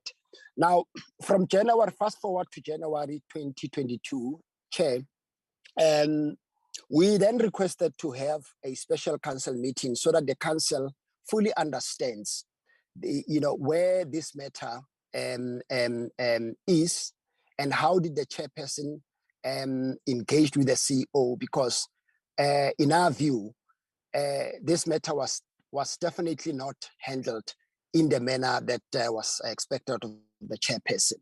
Now, as a result of that, the council then became divided. You had few council members that felt that the chairperson actually handled the matter correctly. However, it was the CEO's dishonesty that she did not want to enter into a fixed term contract purely because of that vacuum of about 1 year, 6 months thereabout, where she now decided to take advantage of that slip up to now push for her contract to be extended until her retirement, which is until December of 2023. Now, during that time, I must say that the council became not functional because of the issue around the manner in which this particular matter was handled. Now, as a result, I think those that actually felt that the the council was actually micromanaged by the chairperson, and that there was never any honesty on the part of the chairperson to actually have taken the entire council into his confidence on how this matter was handled. Felt that we needed to write a report of our own and send it to the minister for him to know what issues were actually at play at the time. And indeed, that report was sent to the minister. I think it was in April thereabout. Now, that report, I think, is about 16 to 17 pages where the timelines are given as to where did this matter arise and how was it concluded. And I must also emphasize one point that, you know, amid all of this confusion that was taking place between the council and the CO in finalizing the matter, it was very difficult, Chair, because the chairperson of the council also felt that he was being thrown under the bus when some of the council members felt that we needed to actually write a report to the minister to fully appraise the minister about how he handled this particular matter with the CEO. And as a result of that, we had to have a special council meeting. I think it was in April, where we needed to resolve on the matter. And indeed, we did resolve on the matter as a council, where we actually, with in consultation with the minister, where a resolution extending the CEO's contract until August of 2022 became the position that we took as a council. Now, during this time again, Chair, I must also emphasize that the council was so divided to the extent that the executive team as well became a bit dysfunctional, because they could see exactly what was actually playing out within the council insofar as this matter is concerned, Chair. I think that is all what I could at this stage share with the honorable portfolio members. Thank you, Chair.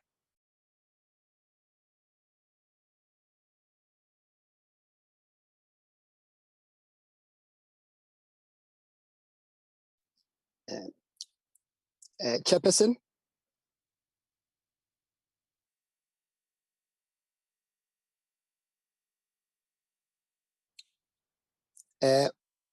Chairperson?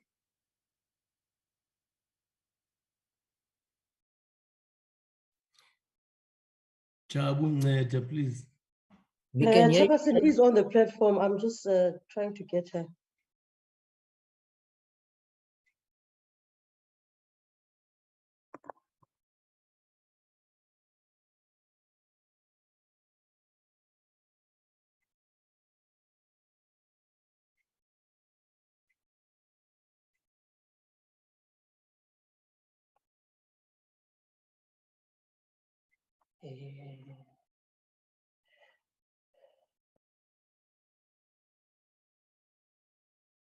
The sabotage again. It's sabotage. You know what? It says, stay muted, stay muted. I'll try to unmute myself. Thank you so much. I was saying that, thank you so much, Mr. Stolle. Can we give them the chance that they must answer all the questions, and then we'll take follow-ups, honorable members. We have so many questions which were raised. I'm pleading with you, honorable members. Mr. Stolle. Thank you, Chair, Honorable Chair. The one point I was just wondering, given that we have actually requested the CEO to be outside, whether she can actually come in. What I had actually proposed was that some of the issues that are operational to a large extent, I would want them as management to actually respond to those with our support. Of course, we'll add where we can. I'm not so sure if it's in order to request that she be readmitted. The dilemma I have is that honorable members may still want to pursue the issue of her case. I'm not so sure how we deal with that, Chair. I would want to rely on your guidance in this regard. Yes, honorable members, let's pursue with the case after everybody who was presenting here responded, and we'll ask her not to respond on what we said we must go for that. I'm proposing that, honorable members. Is it in order for you, honorable members? Because she was having presentation which we need the answers, but where we are not going to allow then is the responses on the allegations responses. The problem is that we don't know how are we going to handle it. Are we going to stop that it must not go on? My feeling is that. Do you want to respond? You are not yet put the person back, Jabune. No, Chair, she's still in the waiting room, Chair. Honorable members, you know, when we're having legacy hands, I'll just not knowing what to do.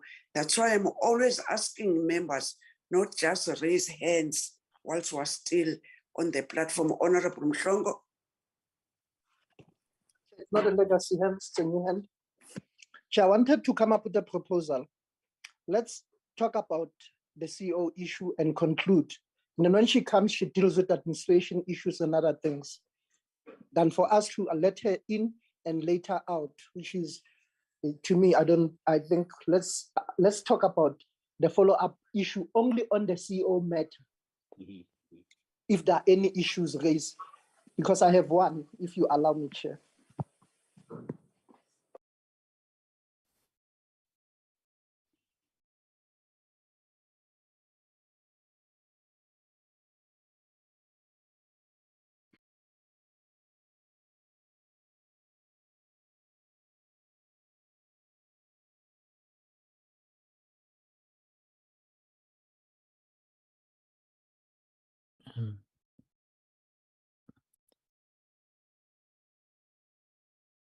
Chairperson, everything is silent now.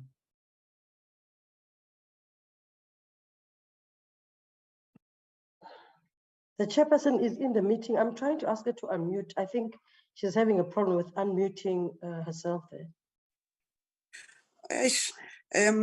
I don't know what is going on.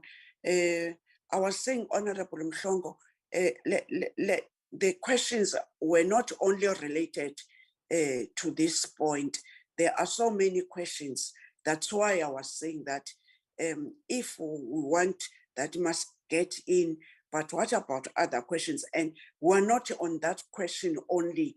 There are a lot of questions. So I'm suspecting that let's give Mr. Stolle to answer with the team all other questions. And then when we are focusing on this point, she must come or he must come in order that he must respond or she must respond, and then the follow-up questions were going to be done. I've noticed Honorable Zondi, Honorable Veronica, Honorable Denise, because I was saying also I want the guidance. Chair, yes, Honorable Zondi. The CEO is the CEO of the entity. You need to respond to some of the questions, even yes. if we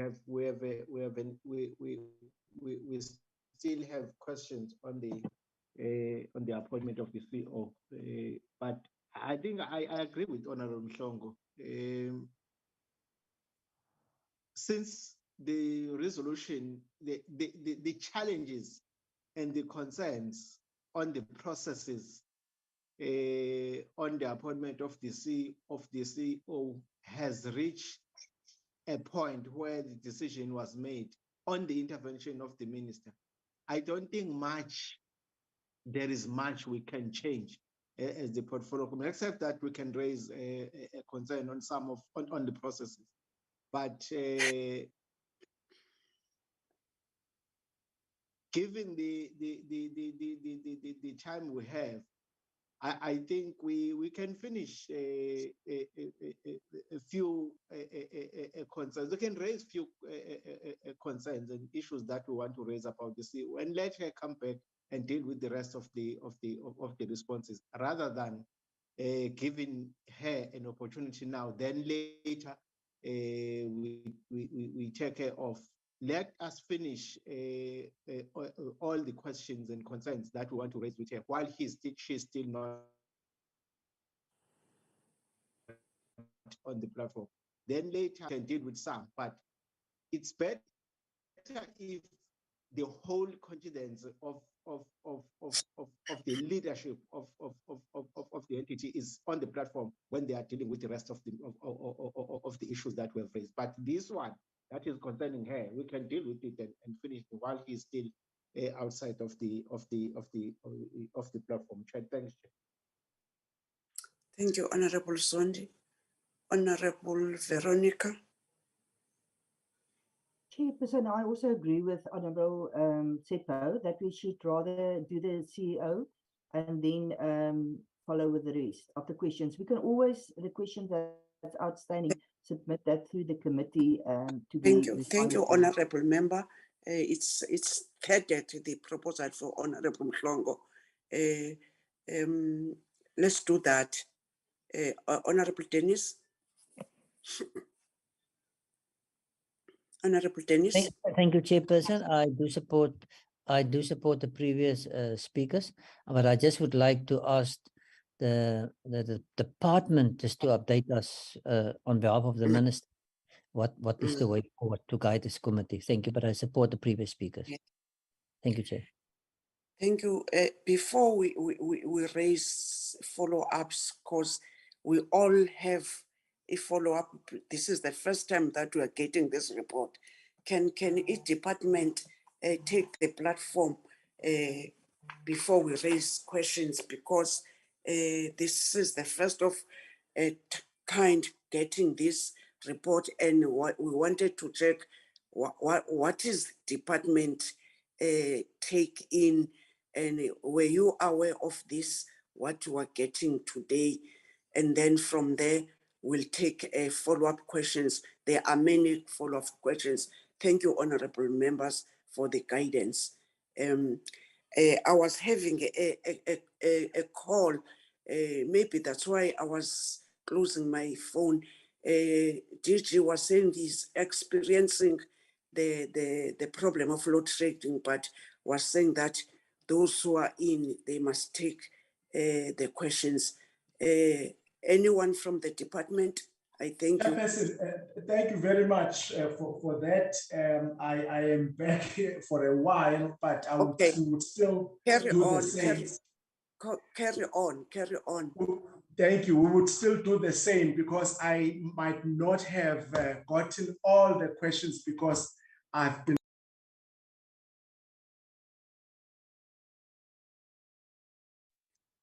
You see, there he is.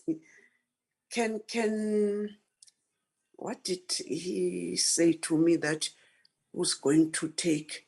I was saying, Chairperson, am I back? You are back, but immediately that you are cutting off the someone else will come in. Yes, please. Okay, thank you, Chair. Chair, I just want to respond to some of the questions that I had. I think it was Honorable Dennis who was then asking what's the difference between the entity and agency. I think that the answer there is that we normally use these words interchangeably, but the most formal one is the entity. Chairperson, sorry to interrupt. Chairperson, sorry to interrupt. I think the GG was offline when we, as committee members, agreed we will deal with the contract first, and then we will go on with the rest of the questions, the responses. Yes, but to conclude on the contract of the CEO, we need the department to guide us. Thank you. Okay, let me hand over then to. Yes, whilst I was taking off my speaker, I wanted to call him, telling that he must ask where we are now. Give to somebody who was Okay. following the discussions, DG. So I was Thank you trying to help you. Okay. Thank you very much. We have got Busiso Tsanyana, and we Yes. also have DDG Chikwatamba. The two colleagues can actually come in, chairperson and honorable members. Mandisa. Thanks, Chairperson. I will request to be assisted here and there by Mr. Zanyan because I'm still having my problem that I reported earlier, and I so happened to change from my phone that was giving me stability. But I think, Chairperson, I can start by saying, Honorable members, can you lower your hands? I'll, you know, we must always check. I know you are not doing deliberately. Go on, TTG. I can start by saying, Chair, around May 2020, there was a process that was saying we are starting with the process of engagement with the CEO for renewal of a contract. Given that the contract was about to come to an end. I think that is the 7 days to the end of the contract that Mr. Masilo referred to. So out of that process, as it is supposed to be, there was a referral of the decision of or a recommendation, perhaps let me put it that way, because until the minister has given concurrence and a final decision takes place. So seeking concurrence on this extension. And that proposal was a proposal that was saying the contract will be extended for 2 years.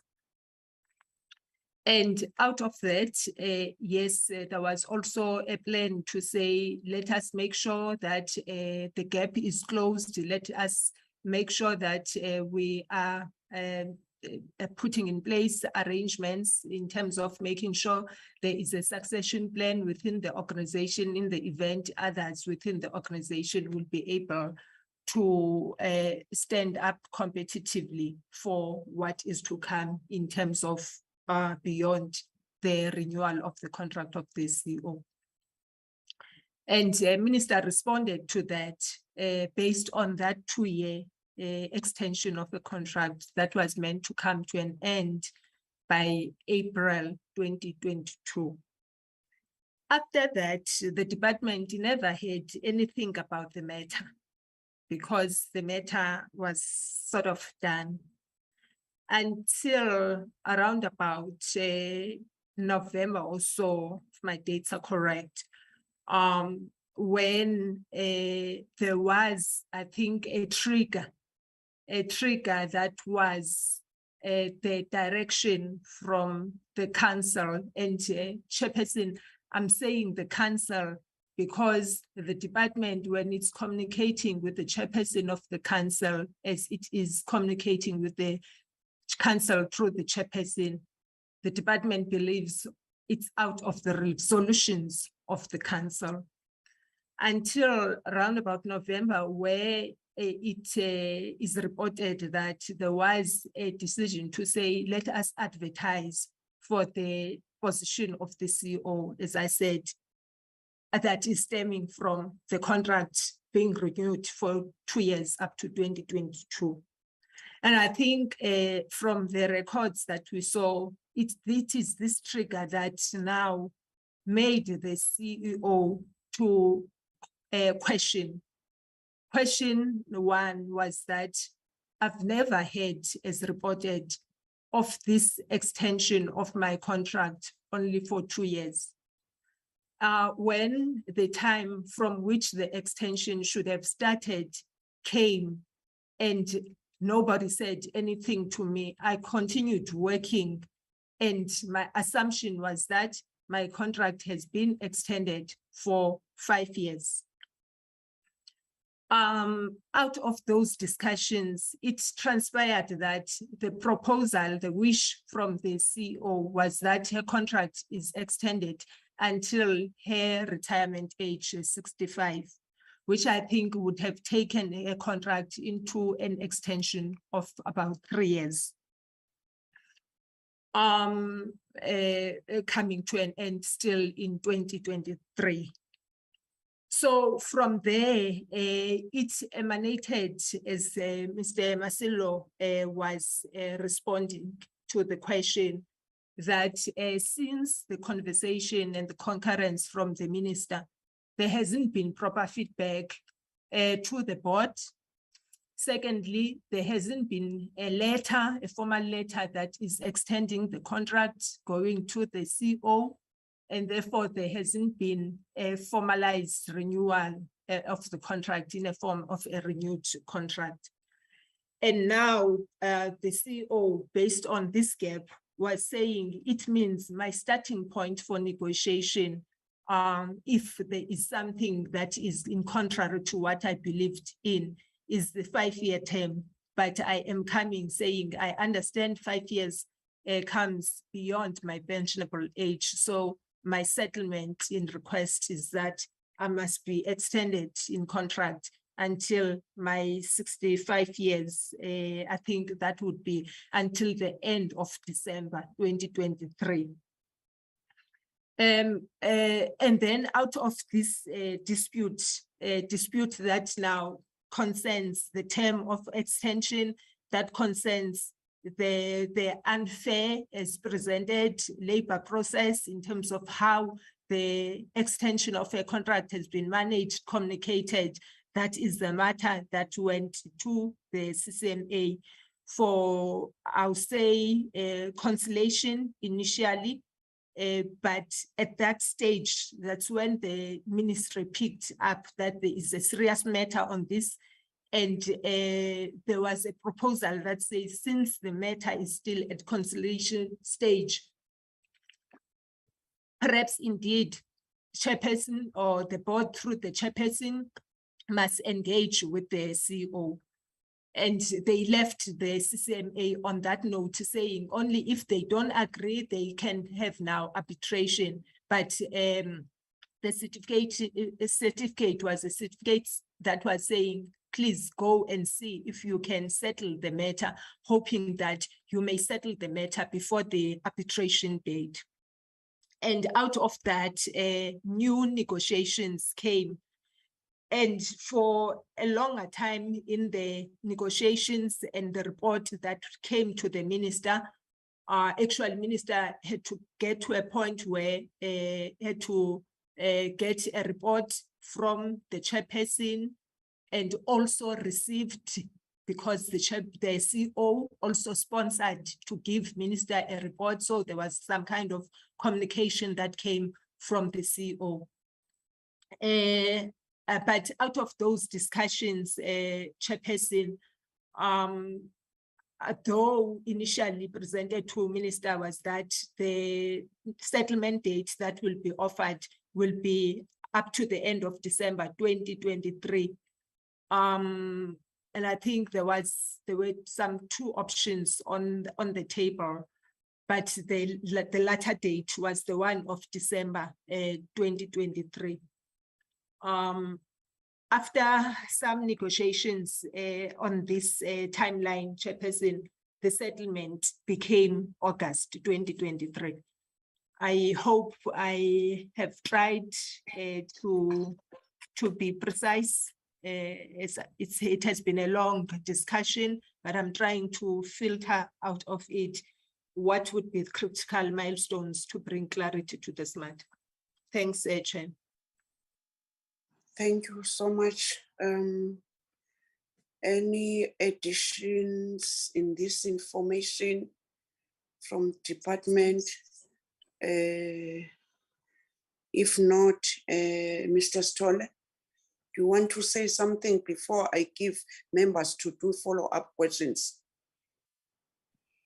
Yeah, thank you, Chair. Yeah, no, in fact, it's something that we became aware of when we came in as the new council. And clearly what it actually says is that from where we were seated is that there may have been a great deal of hiccups in how the contract of the CEO was handled. But we accepted that collectively, if I may say so, because in the end, it was a collective decision of our predecessors. The matter was resolved and it was extended to August 2023.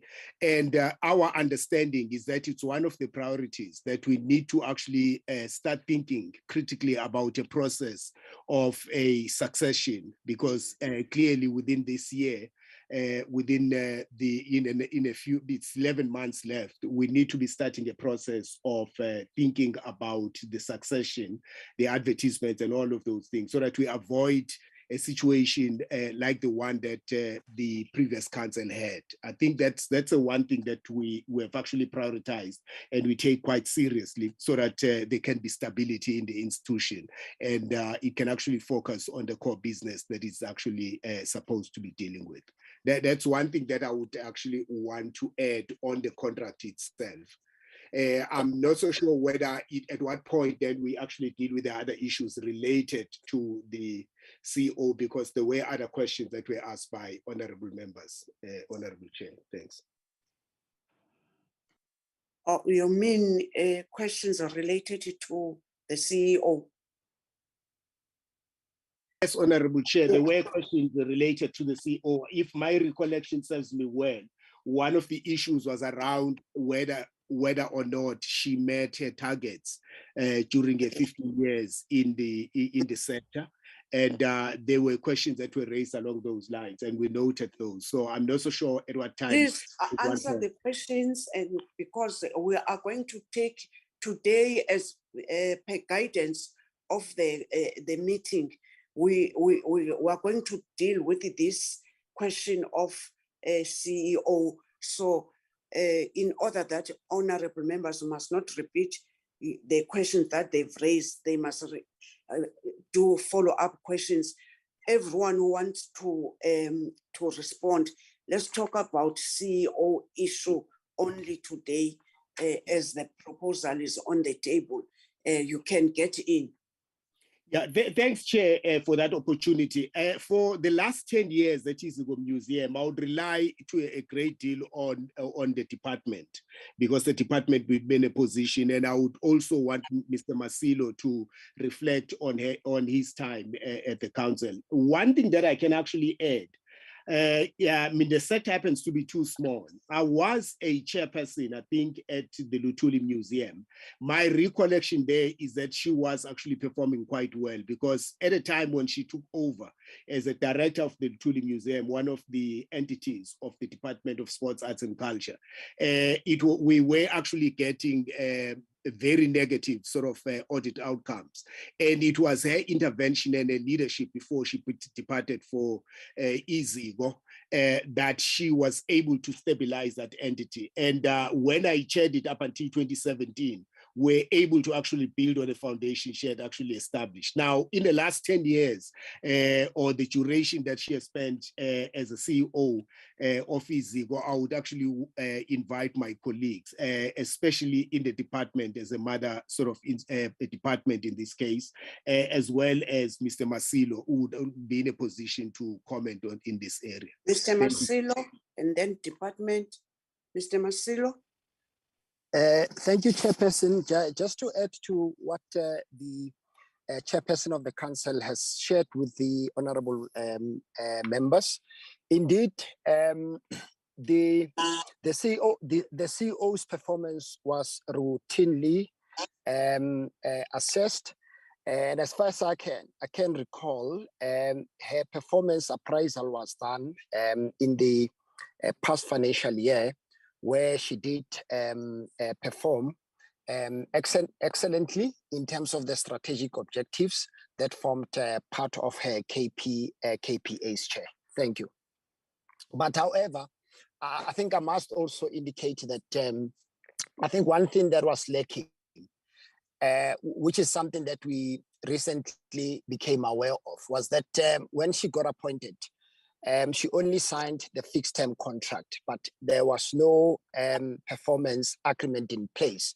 And this was recently done, I think 3 months or 4 months or so ago, when her fixed term contract was signed together with a performance agreement that was there. Now, at all material times, her performance assessment and appraisal was based on the performance management policy, but we thought it was important to actually link the performance management policy to the actual performance management agreement, which she did sign together with the FTC. Thank you, Chair. Thank you so much. The department, DTG or DG, if you are around. Thank you. I will hand over Chair to Mr. Tanyana.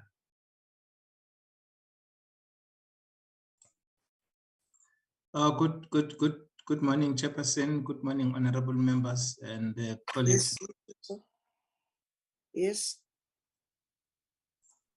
Yes. Go on. Yes, I just wanted to mention that in terms of the performance of the CEO, as a department, we assess the performance of the institution as a whole, and as a presentation that we gave, which was reflecting the 3-year performance of the entity. I think that if we look at underperformance, we'll see that during 2020-21, the performance was a bit lower because of the issues related to COVID, which affected a number of our public entities. So, but if you look in that on slide number 4 in the presentation by the department, then you'll see that the performance of the institution increased to 80%. And as of the first quarter, they were able to achieve 50% of their targets. So that's the performance that we assess as a department. It focuses on the whole institution, but the performance of the individual, the CEO, is done at a board level. And as Councillor Masilo has mentioned before in his response. Thank you. Thank you, honorable members. And now is the time for follow-up questions. Honorable Mhlongo, Honorable Adams, Honorable Joseph, Honorable Veronica, in that order, honorable members. Yes, thank you very much. Thank you, Chair. Chair, I believe in future, I think the department and the entity, you must play open cards. You're supposed not to wait for us to ask questions. I think there must be a report given to us in detail, because there are dates whereby others are contradicting themselves. Now, I'll request to have a formal report regarding the CEO issue. That I'll request to. Yes. Someone Who's is speaking. now? Who's speaking? Thank you, Chair. Okay. Yeah, and I believe with the open government, we must get information done for us to poke and get information and contradicting statement. But we've noted that there's an agreement after the minister was only be aware after a conciliation. Imagine poor oversight to that. Can we have a copy of performance agreement and management policy, those which were signed the latest regarding the CEO? And I think this must not happen again. I've noted that. Can we even have a copy of the so-called 17 pages that was given to the minister, both from the council side and the CEO report that went to the minister? Thank you very much. Thank you. I'm suspecting, honorable members, as we were about not to understand this detailed briefing that we did get from Mr. Is it Masilo or who? Is it Mr. The first input which made us to understand that we are lacking information. Who was that, honorable members? Masilo. Yes, Chair. Yes, when we got this information from Mr. Masilo, really it struck all of us that here we were not having this information, and it's a very detailed information that we were supposed to be given, and if we have read it, so there was just a gap, department, because if department you were having this information, you know the way that you are operating, especially you department, you were supposed, even in your input briefing, to just brief us and forward that. So this is the gap that we must always not to do what today happened, because we now was just defocused in other areas which all members, they've read and prepared questions, but because of this information that we didn't get as a committee, I do support what Honorable Mhlongo is saying. The next honorable member, it's Honorable Adams. Thank And you very much.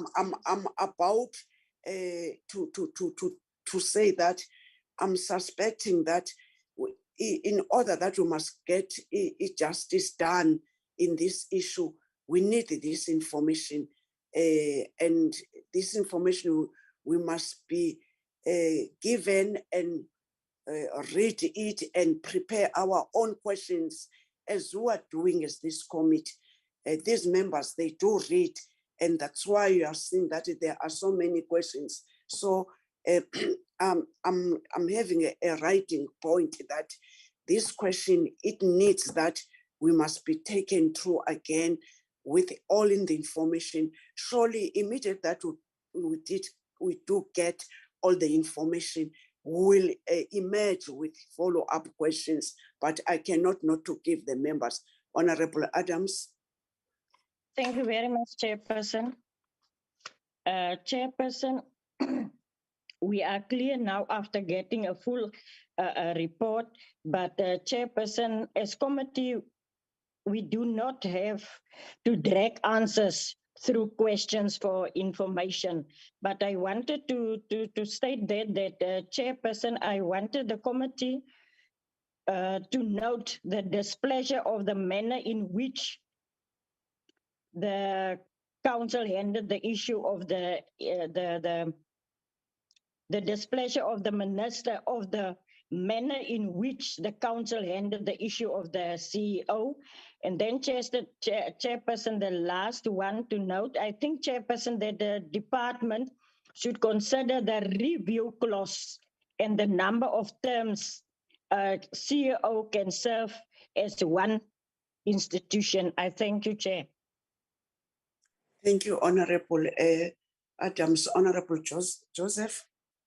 Thank you, Chair. Thank you for the brief report or explanation by the DGG on the in response to the question on the contracts. What is outstanding now for me, Chairperson, and I think if one weigh up arbitration in the CCMA versus the remaining of the contract, then it would probably come to the same amount of money should the CEO win a case. So I think it is a good suggestion to settle as per the minister's intervention to settle for August 2023. What I just need now that is outstanding is that the department must assist the board to conclude and we see this agreement in writing, because that is what was the failure of the previous gap, that agreement was never put into writing into a document. So we don't want to experience that again. So I also want to say in general, Chairperson, that the department, they've got the authority. There are many entities that may have similar situations. The department must not be shy to inform this committee, and that will write to these entities, even including those who haven't submitted their financial statements. We must not just leave it in a limbo and then wait till things blow up, So I'm asking the department to not to be shy, to press in on getting the document finalized and signed, and that we've heard the report now on the performance, that we can continue for the remaining months and conclude on this matter. But it's a competent board. I can see the qualifications. It's a competent board, new energy, there's new leadership, and I'm sure they will take the organization forward. I just wanted to make one point, Chairperson, on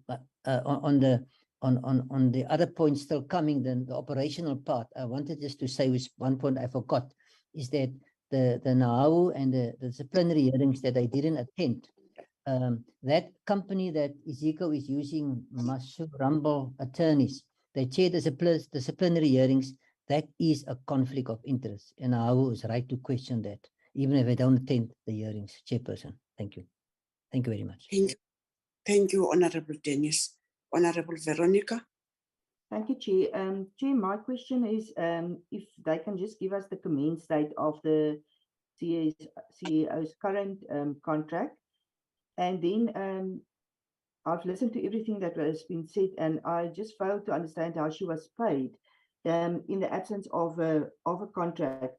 And I want to understand, and maybe the department can explain how this was also missed by the monitoring and evaluation unit.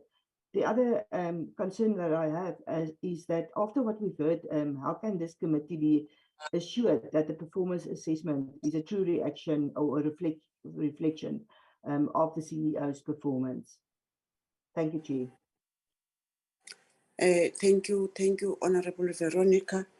I'm suspecting we're still now having some other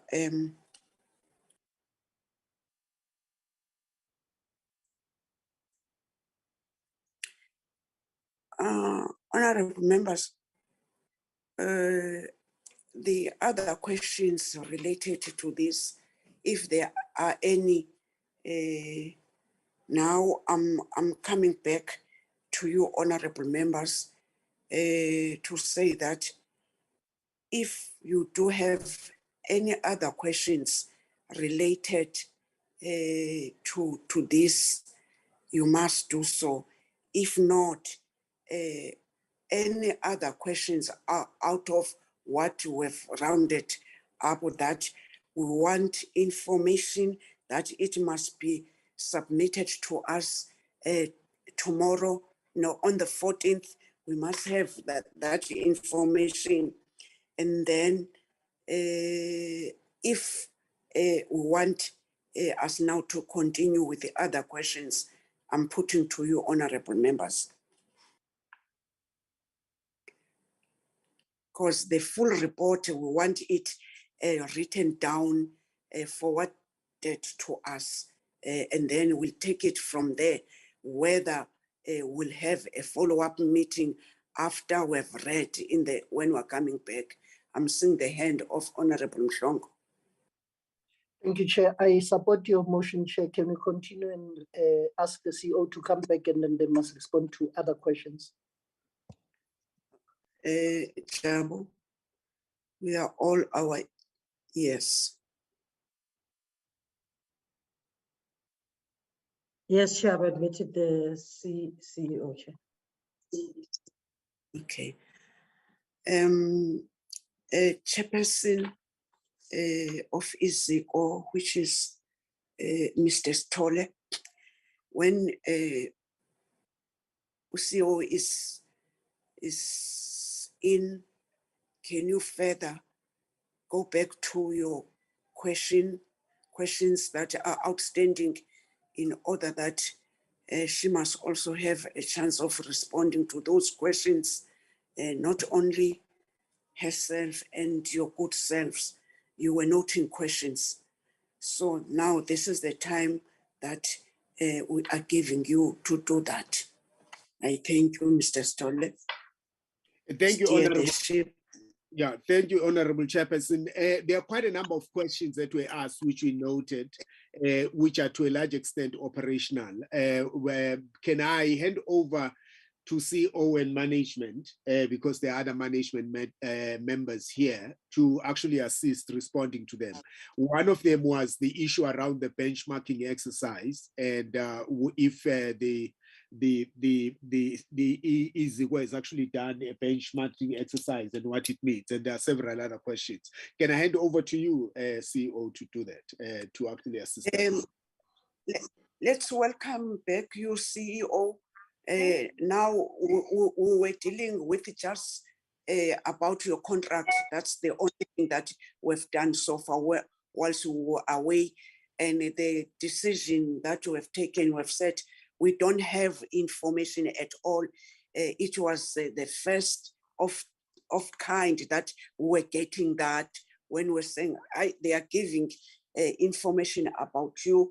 We didn't want that you must be part of that, but there was nothing else that we're shying on. So the meeting, we agreed as these honorable members that they must give all the information in the contracts which we are not having in your presentation as a collective. Now we're going back to the questions that were raised whilst you were still with us. There's nothing new that the questions that we have raised, because we have said we cannot go on with the issue of the contract. So now we are at this stage that now we're answering all the questions that even yourself, you did take them down to you, Oma. Thank you so much. Thank you so much, Chairperson. I'm going to stop my video, and what I'm going to do is I'm going to invite some of my staff, the Executive Director Core Functions, Dr. Ndlovu, to respond to some of the core functions questions that were raised, and to the CFO as well, some of the financial questions that were raised, and to the Director HR. And I will also answer questions at the end. So I'm now going to hand over to Dr. Ndlovu to answer a lot of the questions which related to the core functions. Thank you so much. Thank you.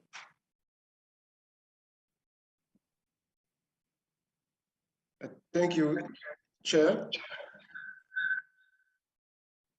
Thank you, Chair, and also thank you to the members of the committee. I will just a moment, honorable members. Can I ask the permission from you that at 12 o'clock, Honorable Malomane must chip in. I'm present. I'm not absent. Where we're going to ask to nominate, but I'm asking that Honorable Malomane must chair. Honorable members, I thank you. Thank you, Chairperson. Agree. Provided you'll be there. If you are not there, we must elect the chairperson. No, according to rules, Honorable Mhlongo, in fact, we are not going to argue. We'll take any other way. If we are present, not absent, on the starting of the meeting, it means that we are present at the meeting. But if you feel like the honorable members who can do that, let's not take our time. We'll do when time comes. Thank you. Go on.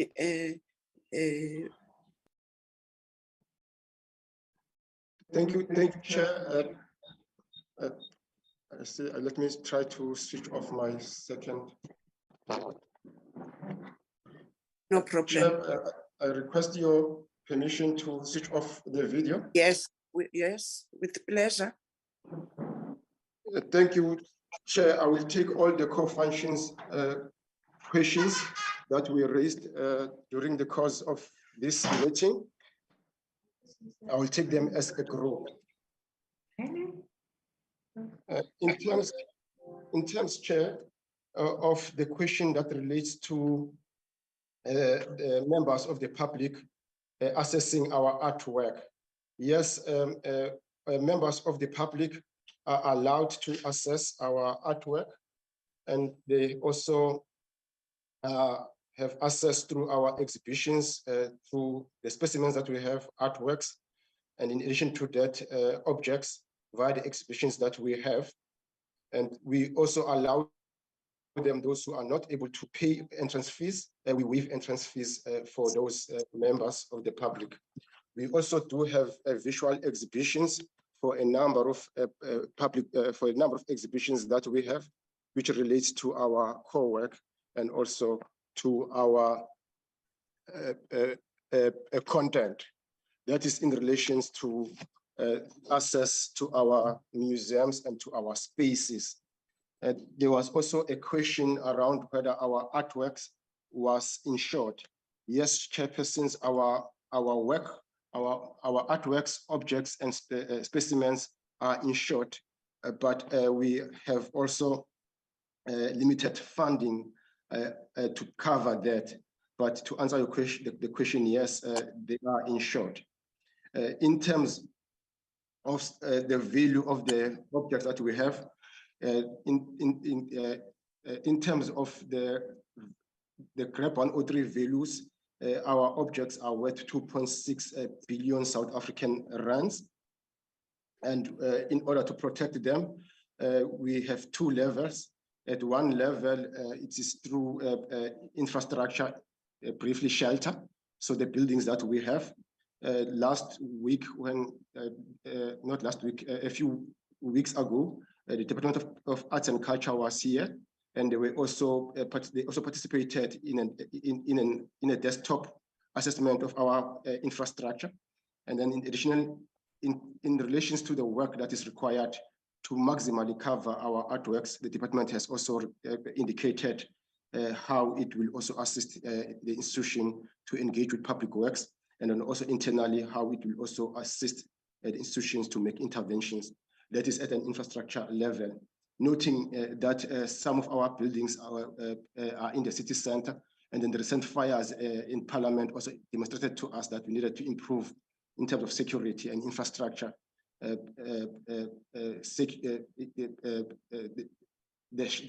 shelter around the conservation of our artworks and the upkeep of specimens and objects. So that's also a project that we are taking further with the Department of Arts and Culture and the Department of Public Works to see to it that in terms of infrastructure, we have buildings that will enable us to maximally conserve and restore the national estate. In terms of human resource, we are under-resourced.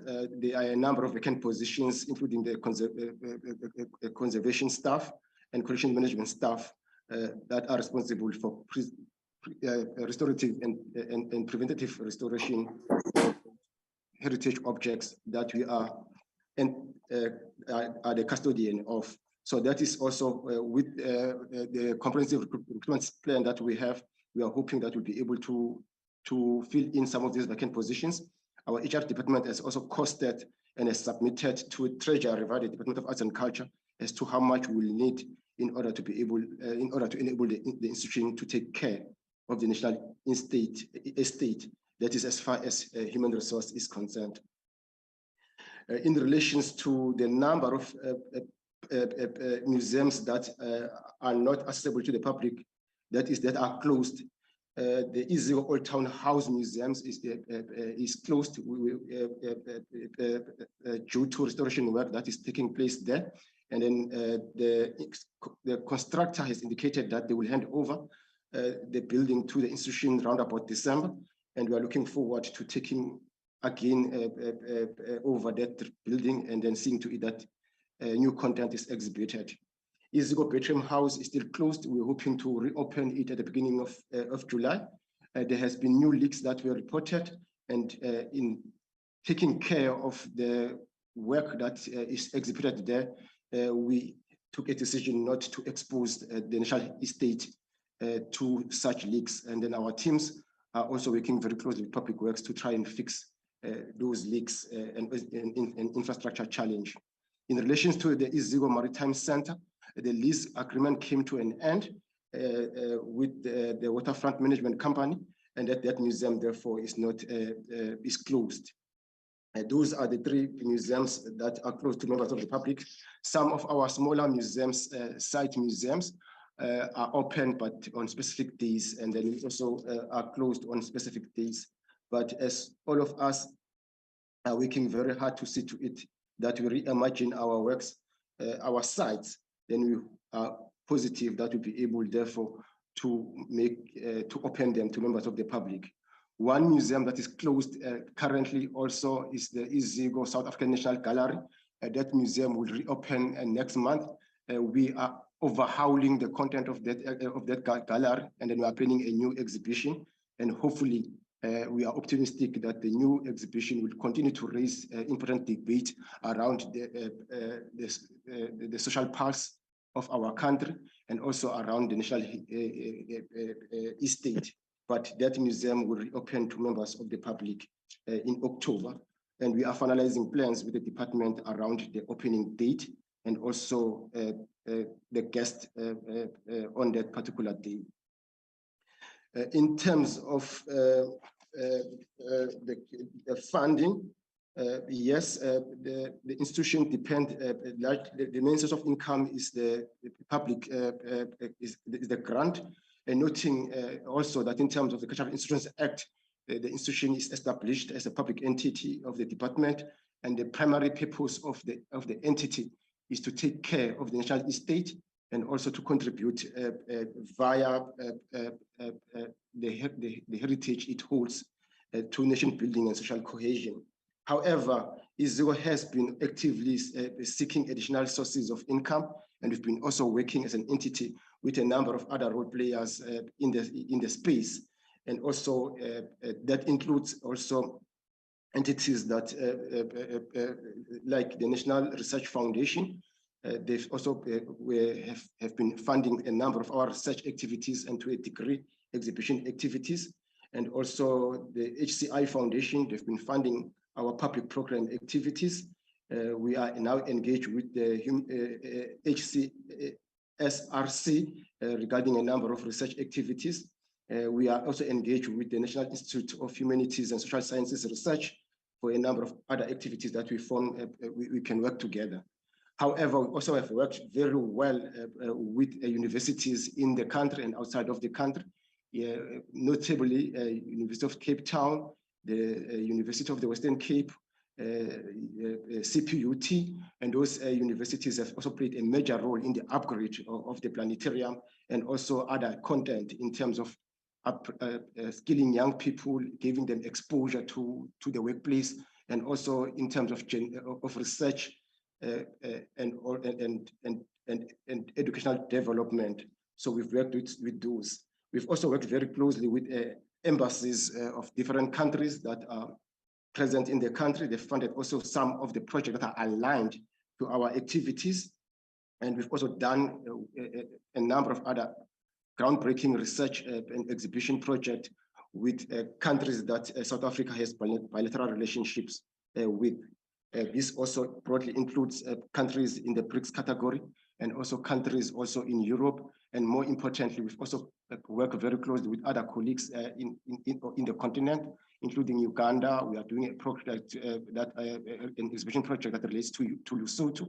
There's also another, in the past, we've also worked in other big projects in the country generally. And we just had also engagements with colleagues from Ghana. And we are also having, we've contributed also to other projects in other countries on the continent.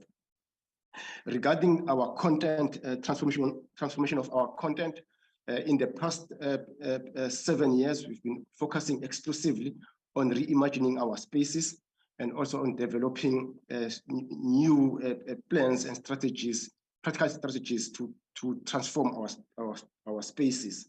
This in terms of giving our content an Afrocentric approach, Afrocentric grounding, and also engaging proactively in the decolonization debate.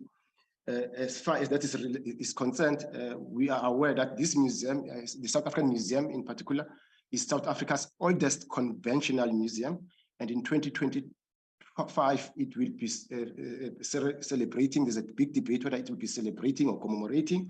That's also an engagement that we are having, but nevertheless, we are overhauling the content of this museum. We are reimagining it in preparation for the 2025 projects. but we are also aligning our museums to new trends and also new ways of doing museology and museum. We are reimagining our spaces.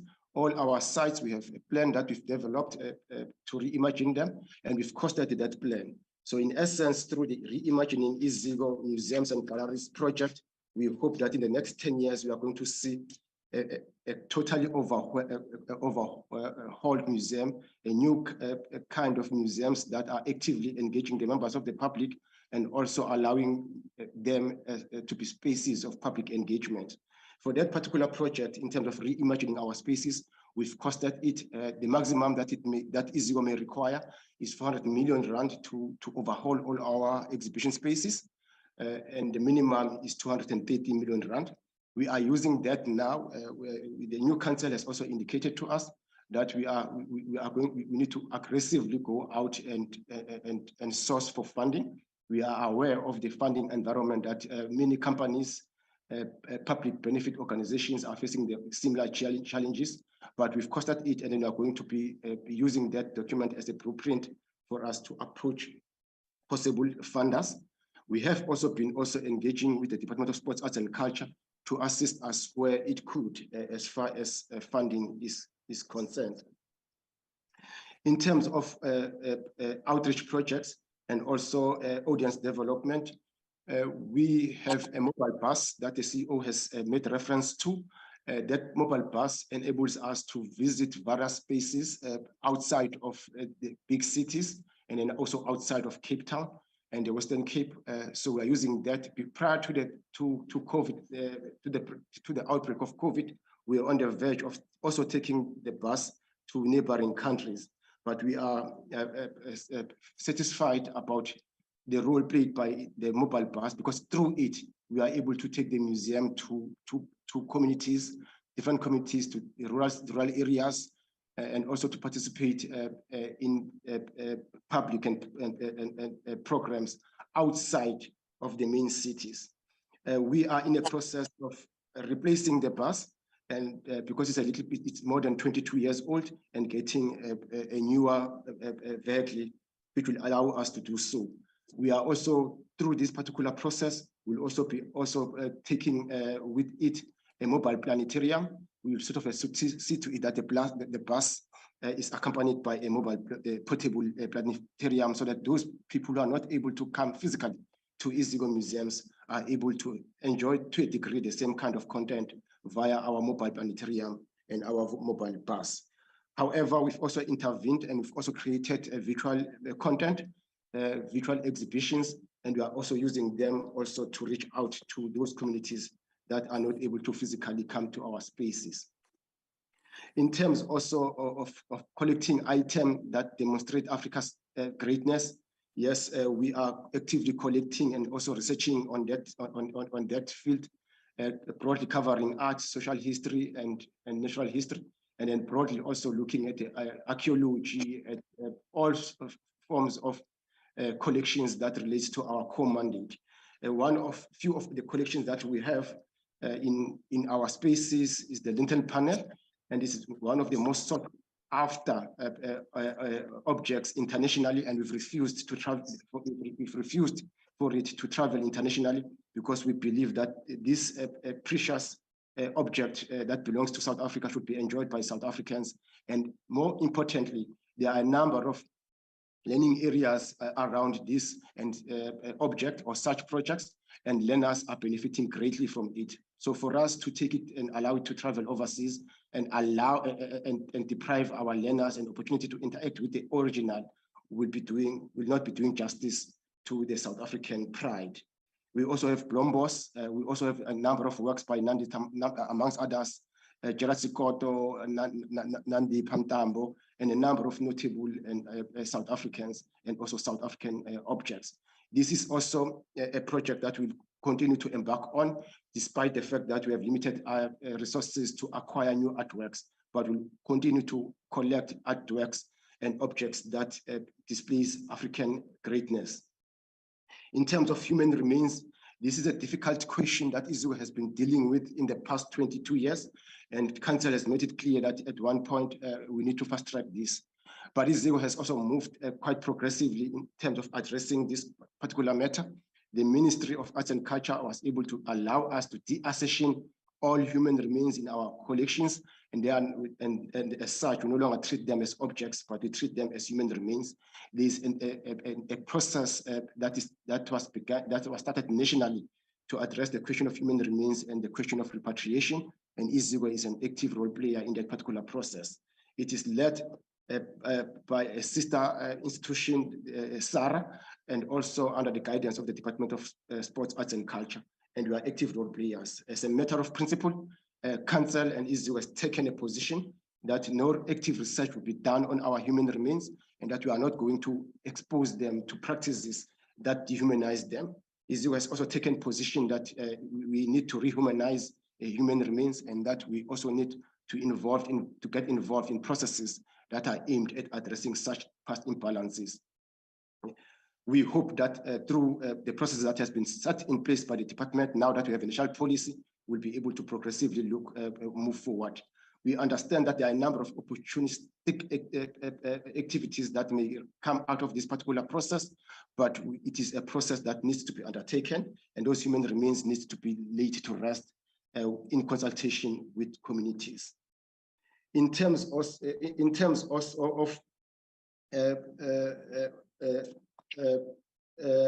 sites, the public-private relationships, there are a number of requirements that we need to follow in terms of Iziko participating in such, but we've explored them and are also exploring them, taking into account that such processes will require permission from Treasury. In terms, I've covered the question around access. That basically, those are the questions that relates to core functions and also to accessibility of our content to members of the public, and also the transformation of our content and the exercises that we are doing. To sum up, we've costed in terms of exhibitions, and we have an amount minimally that we sort of will require over the next 5 years to transform our spaces, and we're aggressively using that particular plan to move forward and to progressively resolve those issues. Chairperson, via my CEO, those are the questions that are related to the portfolio that I'm running with that I've tried to address. Thank you. Thank you so much, the detailed information. Honorable members, may I ask that now we're at this stage that we must nominate the chairperson of the day.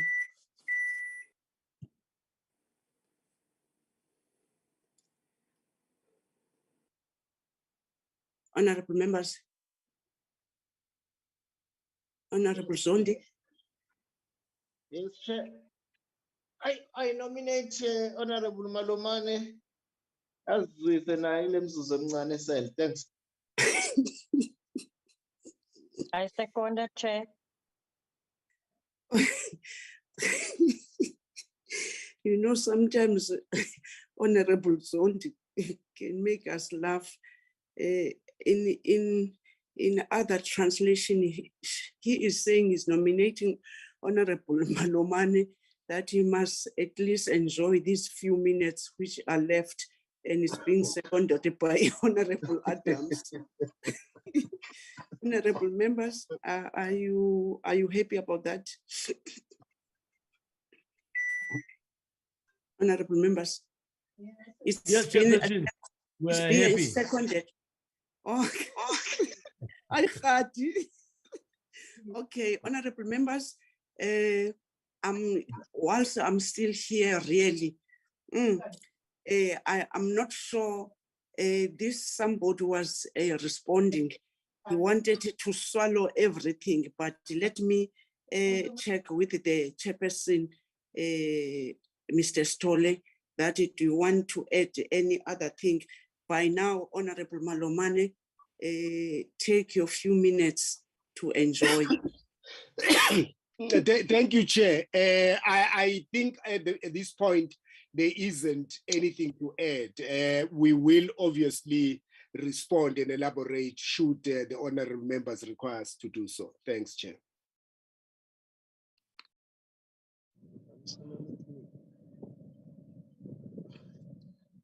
Thank you. Honorable Chair. Jabu. Jabu. Mamalumal. Is Honorable Chair still in or what? She's still in, but I think she's lost the audio again. She lost.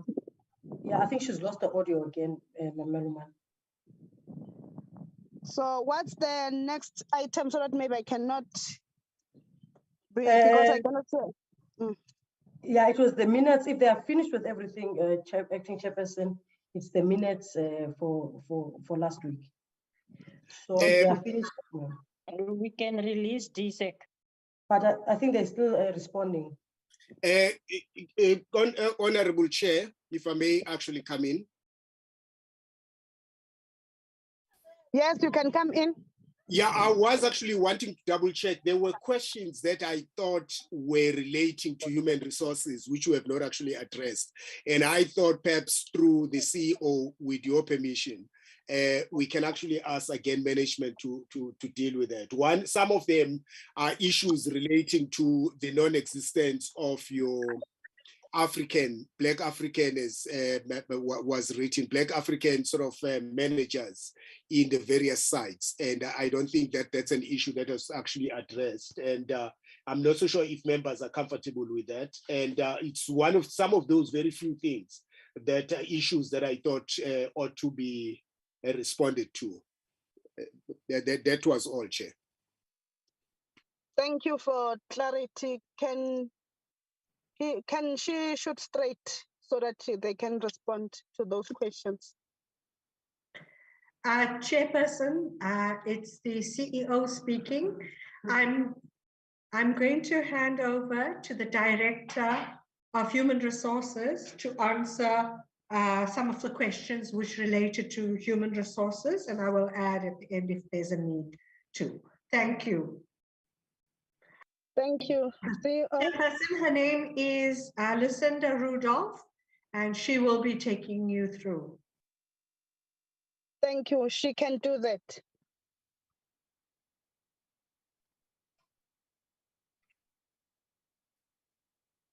Good morning, good afternoon, everybody. Good afternoon, Chairperson. My name is Lucinda Rudolph. I'm the Director for Human Resources at Iziko Museums. And I will attempt to answer some of the questions that were posed by the members. Maybe just to start with the question that our Chairperson of Council has referred to, and that's with regards to Black African site members at Iziko Museums. Now, we had two site managers at Iziko Museums for the past 10 years. So we haven't actually recruited for any staff members in that period. One of the staff members actually has taken early retirement and left at the end of July this year. And one of the reasons that was also granted, he was a white male, and to allow us an opportunity for that vacancy so that we can look at addressing our demographic there. So we actually haven't had an opportunity to make any appointments in the past 10 years in that particular area. Just having said that, the manager who actually manages the site managers, who's called the Property Services Manager at Iziko, is a Black African male. So I just wanted to put that to the committee. Then some of the issues were with regards to disciplinary cases. And just to indicate that in 2021-22, Iziko had held 10 disciplinary hearings. And out of that, there were 4 dismissals. Our legal costs was also another question. In 2020-21, the legal costs resulted in a total of 251,504 Rand. And in 2021-22, total 240,434 Rand. So that's what was spent on legal costs. And basically with regards to labor relations, those would be getting advice on Policy requirements, reviews of policy, which is a key performance indicator for the organization, and on various labor matters as well. One of the other issues that were brought up was around retirement. Iziko doesn't have a specific retirement policy. However, the condition of retirement is in our conditions of employment policy, where retirement is referred to. And it's also made mention in our employment contract. So when a staff member actually reaches the age of 65 at the end of the month of in which they turn 65, they actually are required to retire, and they don't actually work beyond that. They can retire from the age of 55, depends on the pension fund rules. So we have more than one pension fund at Iziko. Any early retirement are approved, can only be approved by council, and management has to then motivate with the relevant information. Sorry for disturbance. With regards to unequal benefits, there was a question around unequal benefits, and I hope I'm answering it correctly. There have been no specific claims with regards to unequal benefits at the organization. The chairperson is a raising a point historical of order, ma'am. legacy in that staff who were joined CFO. came to Sorry, Iziko CFO. as part of the amalgamation processes. CFO. The remuneration and benefits was actually legislated in that it remained unchanged. So there's certain CFO. historical legacy issues which we are unable to change at this point in time. The union did ask management to have a review of extending those benefits in 2021. And we did an extensive exercise on all of the benefits and extending that benefits to the other staff members. However, that was unaffordable.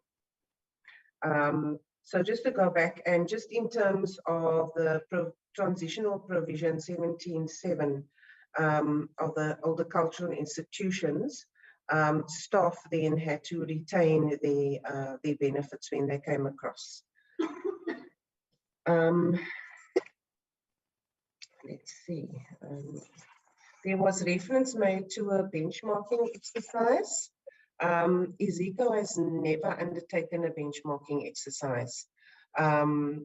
So yeah, that's maybe there is a misunderstanding with regards to that. Just to keep it together, retirement, around transfer of skills. A number of months before retirement, line managers are notified accordingly, and arrangements are made in terms of transfer of skills. There's various activities depending on the specific role, depending on the level of the position, and also I have to say that in some instances there actually aren't any staff to hand over to. In some areas we are very thinly spread, so the handover sometimes can only go to a manager or even the director of the department in that instance. With regards to recruitment and selection, there was a question with regards to only advertising positions internally. So with regards to Iziko's recruitment and selection policy, all indefinite positions need to be advertised internally and externally, and only a deviation from the policy which can be approved by council can we change that. In early 2021, the organization was in dire straits as several recruitment processes had been put on hold which were from 2019 moving to 2020, and then with the COVID pandemic and reduction in subsidy, etc., the organization was unable to continue. In early 2021, and with the review of the budget for the new financial year, the council then looked at a group of positions which were deemed to be of a critical nature that the organization wanted to fill, and then provided permission for the organization to then actually fill those positions. At that stage, the organization then actually made a recommendation to council, as many of these positions were of a potentially promotional nature for staff members at Iziko. And the management also engaged with the union before they made a recommendation in terms of council actually deviating from the policy, approving that, and that the positions only be advertised internally in the first instance. After going through that process, council granted that deviation, but for a very limited period of time, in which we then had to fast track those appointments during that particular time of that deviation period. And it was actually during that time that we then appointed Ms. Lowe, who was referred to also through a question, in that she came to assist. She is a retired employee of Iziko. She was the HR manager previously, and fulfilled a number of various positions over a lengthy tenure at Iziko. And due to the urgency of the position and the fact that the actual recruitment coordinator in the organization had been in a car accident and was incapacitated for many months, it was agreed that Ms. Lowe come in for a very specified period of time to actually assist the organization in that regard. I'm not sure if I answered all the questions. There was a question on youth unemployment. Just to say that Iziko participated in the Presidential Employment Stimulus Program, whereby it was approved for the organization to appoint 50 youth. However, due to the contracted period of time that was provided to the organization, as well as a limited budget, we were able to appoint 17 youth for a 2-month period during that time, and they helped across a number of our disciplines, from collections and digitization to marketing, etc. So that's the time they spent with us. Thank you, CEO. I'll hand over if there's anything further. Thank you. CEO, if there's anything. Thank you, Chairperson. I'm now going to hand over to the CFO. I've got nothing further to add, but I'll hand over to the CFO, who will address some of the financial questions and the issue of why we got a qualification this year. Thank you.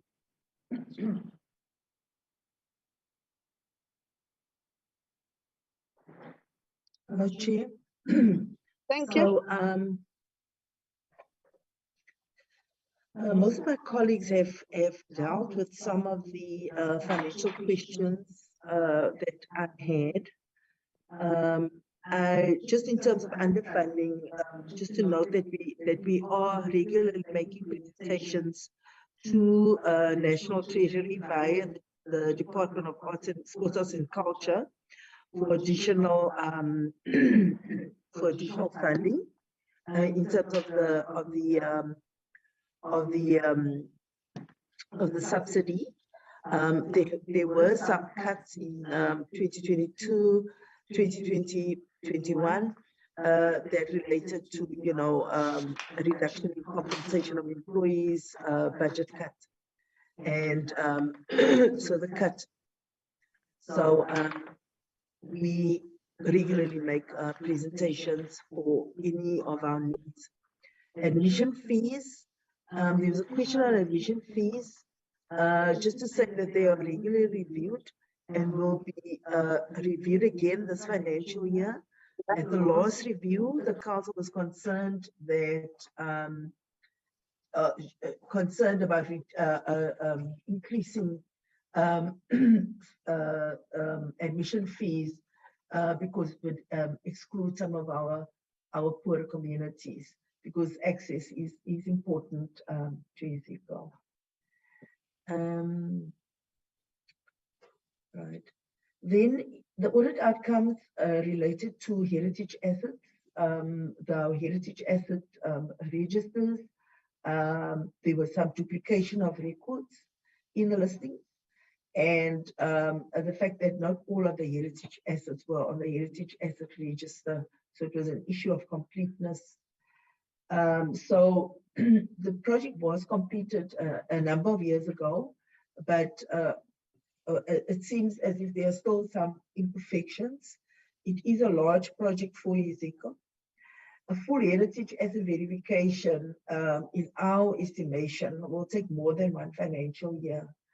But the fact that the qualification has highlighted, the fact that there are some errors in our heritage asset listings, it is being prioritized internally, and we're trying to find ways in which to do a full heritage asset count again. The list, there was a request for a list of infrastructure grants, so that will be provided. Just in terms of some of our PMFMA compliance, I think one of the things that we were saying there is that, especially when it comes to supply chain legislation, it does become onerous, especially when, some at an entity like Iziko, which is a very small supply chain management unit. Yes, I think those are the questions that I have that were financial and that were previously attended to by my colleagues.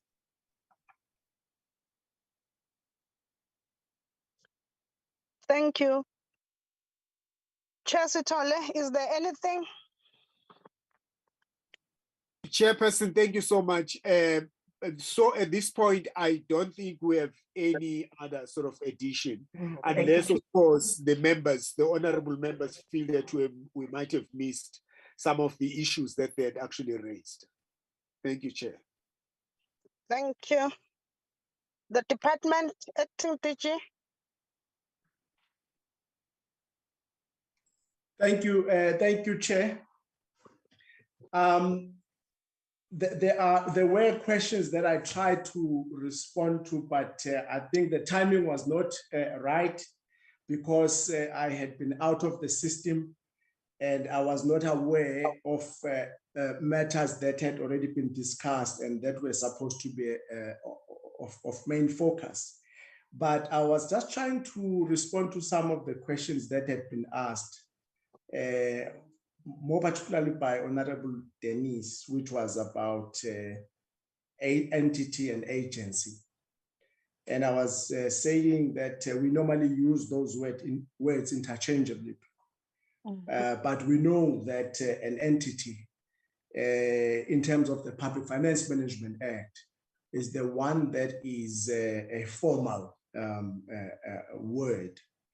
But of course, from our side, why we call our institutions or our entities agencies, it emanates from the fact that we know that they are here to execute responsibilities that cannot be executed by the department.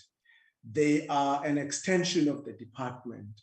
For instance, if you look at the museums, as much as that becomes the responsibility of the portfolio, but we cannot take care of all the holdings that are in the institutions. We cannot put up exhibitions. We cannot do any conservations. Ours is more at the policy level, but at the implementation level, that happens at an agency level. So that's how we use these words. And I thought that maybe I needed to talk to that. I noted, and I'm glad that Dr. Ndlovu has spoken quite eloquently about the issue of human remains, which of course we're working together. In fact, he was right to say there was the ascensioning of those, and that we are working together now towards the identification of suitable graves, so that we can give that dignified burials to our ancestors. The main project that we are working with Iziko on is about the Colesberg human remains, which, if it was not for COVID, by now we would have maybe completed that particular project. But with the space opening up, we are now working together. I noted the Honorable Madlingozi about the stolen African artifacts.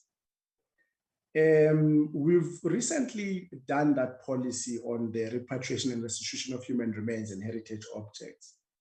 In fact, last month, we were beginning to look at the coming up with some kind of an implementation plan. But of course, that implementation plan was largely looking at the human remains, because that's where we would need to focus, because at least we know where those human remains are, more particularly of the struggle stalwarts outside South Africa.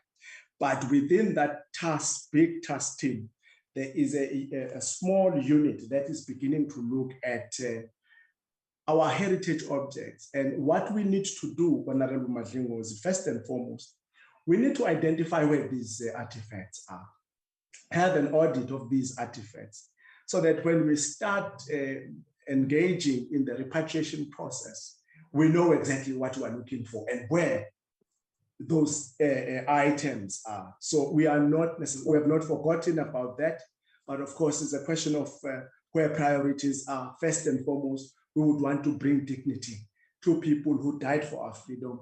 We would want to bring dignity to those ancestors that were dug out of their graves by anthropologists in the name of science. We want to ensure that they are actually given those dignified burials. And I think that there was an issue that when I came back, I noticed, Honorable Chairperson, about the fact that we were not able to provide information. I note that, we will correct that, but I must say, Honorable Chairperson, that ours, always when the institutions are here to present, ours is really to give an overview. And I was thinking that even that overview, it touched on those critical issues, complex issues. For instance, we did touch on the issues of contract of the CEO. We did touch on the issue of performance. We did touch on the issue of the fact that the institution got a qualified audit. That was the summary that we thought it was adequate from our side.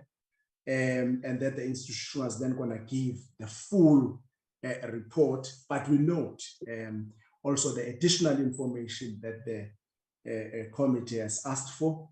We will indeed provide that information. I just thought that maybe those are the issues that were outstanding from my side, and just to apologize to the committee, it was not really deliberate that I was out of the meeting most of the time. I don't know what the issue has been with my network. Thank you very much, Honorable Chairperson. Thank you, teacher. Honorable members, these are the response from the department and Iziko Museum. Is there any follow-up? Chairperson Dennis Joseph here. Sorry, I didn't raise my hand. May I speak, Chairperson? Okay, it will be you, Honorable Dennis, and then Honorable Madlingos. Chairperson, I just want to confirm one point I raised earlier that was raised by the unions on the use of who's chairing the disciplinary hearings. And there was a comment in one of the presentations that the company that is used to do the legal work, Masurambo attorneys, they are used to chair disciplinary hearings. And I want to make a statement And I hope the department can also guide the entity. In my opinion, it is a conflict of interest. It is obvious that the chairperson that gets to work from the entity would not be seen, even if they do a fair assessment for the outcome. It would not be seen by the unions as fair. It would be seen as from an outside point of view as a conflict of interest. And I would like the entity to consider that going forward in dealing with disciplinary hearings. Thank you, Chairperson. Thank you, Honorable Joseph. Honorable Madlingozi. Thank you, Chairperson. I don't know whether this one is going straight to the department. I want to find out if the news of the artifacts or whatever that are owned by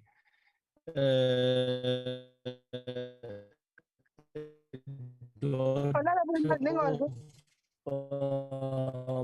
Mandela. There's a refusal of how is that? Can you hear me? We can't hear you clearly, Honorable Madlingozi. Chairperson, can you hear me now? Chairperson, can you hear me? Yes, we can hear you, but you are not clear. Yes, Chairperson, that's the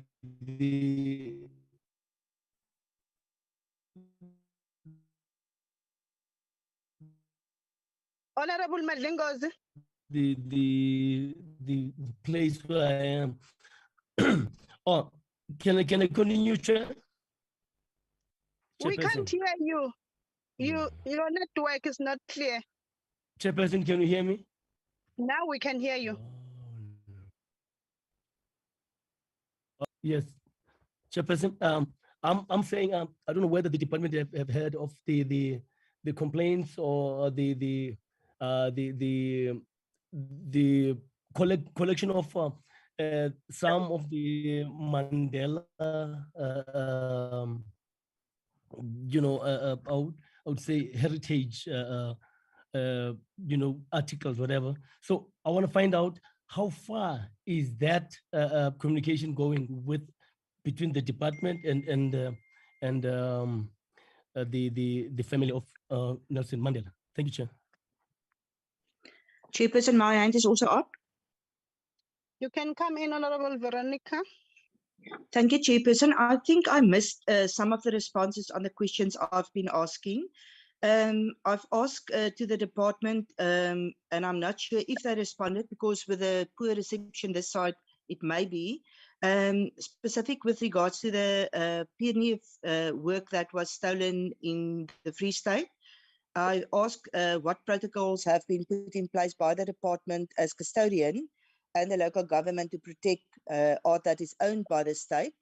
I further asked both to the department as well as Iziko whether where there is an inventory of all the art state art that can be reviewed by members of the public. If it's available by the department or by the Iziko, where can we see this? And I also asked whether all the art, both owned by the state and Iziko, if it's insured and whether it is audited on an annual basis. I also asked the value of the Frans Hals artwork that is currently owned by Iziko. I'm not sure if they will have this year, so I can also follow up with this with a written question. Then I also want to find out it's a responsibility to protect South African art, and I would like to know how to ensure arts and the culture is protected, which is actually the constitutional mandate bestowed on the department. How much money is been allocated annually to acquire valuable South African art, such as the Zanele Moli, Santa Mofokeng, Nelson Makomo, William Kendridge. If we can maybe also just get an idea of that. Then there's also been mentioned that Iziko states that it is developing a plan to strategically reimagine and decolonize its museums and galleries, and is also working towards deepening its focus on intangible heritage and indigenous knowledge systems. I would also I would like you to just reflect on this plan. Veronica, wrap up. Yeah, I'm almost done, Chair. Yes, so just to conclude, if I can just reflect on this plan and what they suggest then would happen with the colonial history, where would that go? Thank you, Chair. Some of these questions are questions that has not been answered. Okay, thank you, Honorable Veronica. Honorable members, my proposal is that because we can see the time that the buses will be leaving the villages by now, which is 12:30, I'm proposing that the questions that were the follow-up question, is it possible that maybe they can send the responses, written responses to the committee via the secretariat? That's my proposal. Chairperson, I second that. Thank you. So,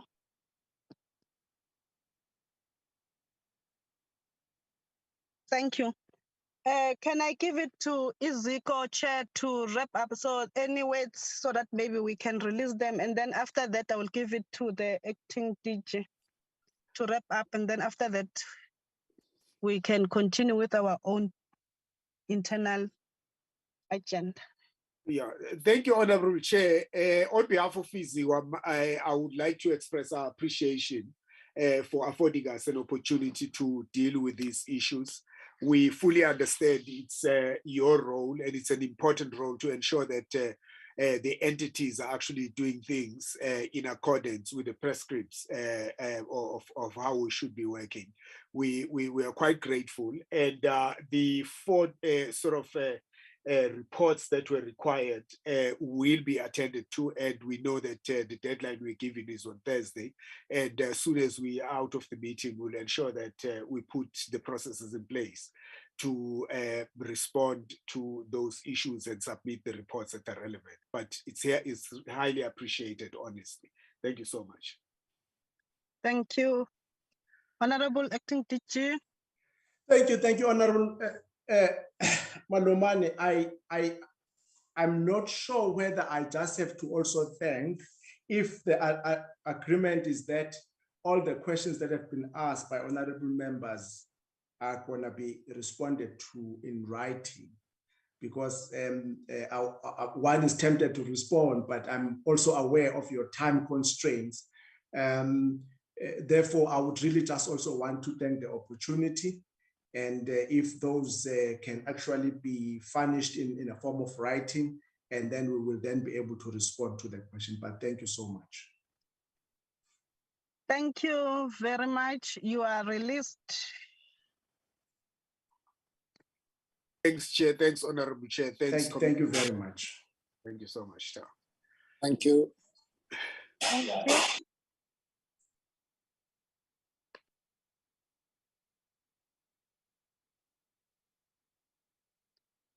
Honorable Dennis and Madlingos, your hands are still up.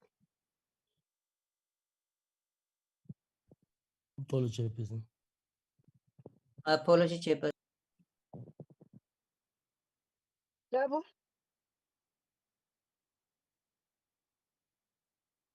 Jabu. Yes, ma'am, I'm putting up the minutes. Okay.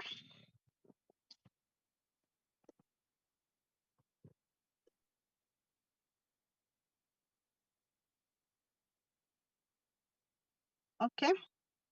Honorable members, these are the minutes of the 6th of September 2022. I believe they were forwarded to us so that we can read, so that when we're in this meeting, we can make correction or any addition that we think we need to add.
Honorable members, those are the minutes in front of us.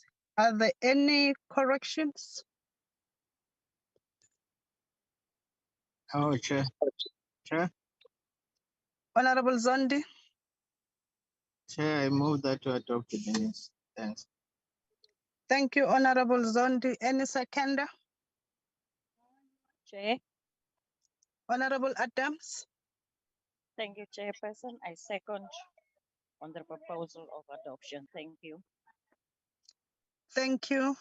The minutes were moved and seconded.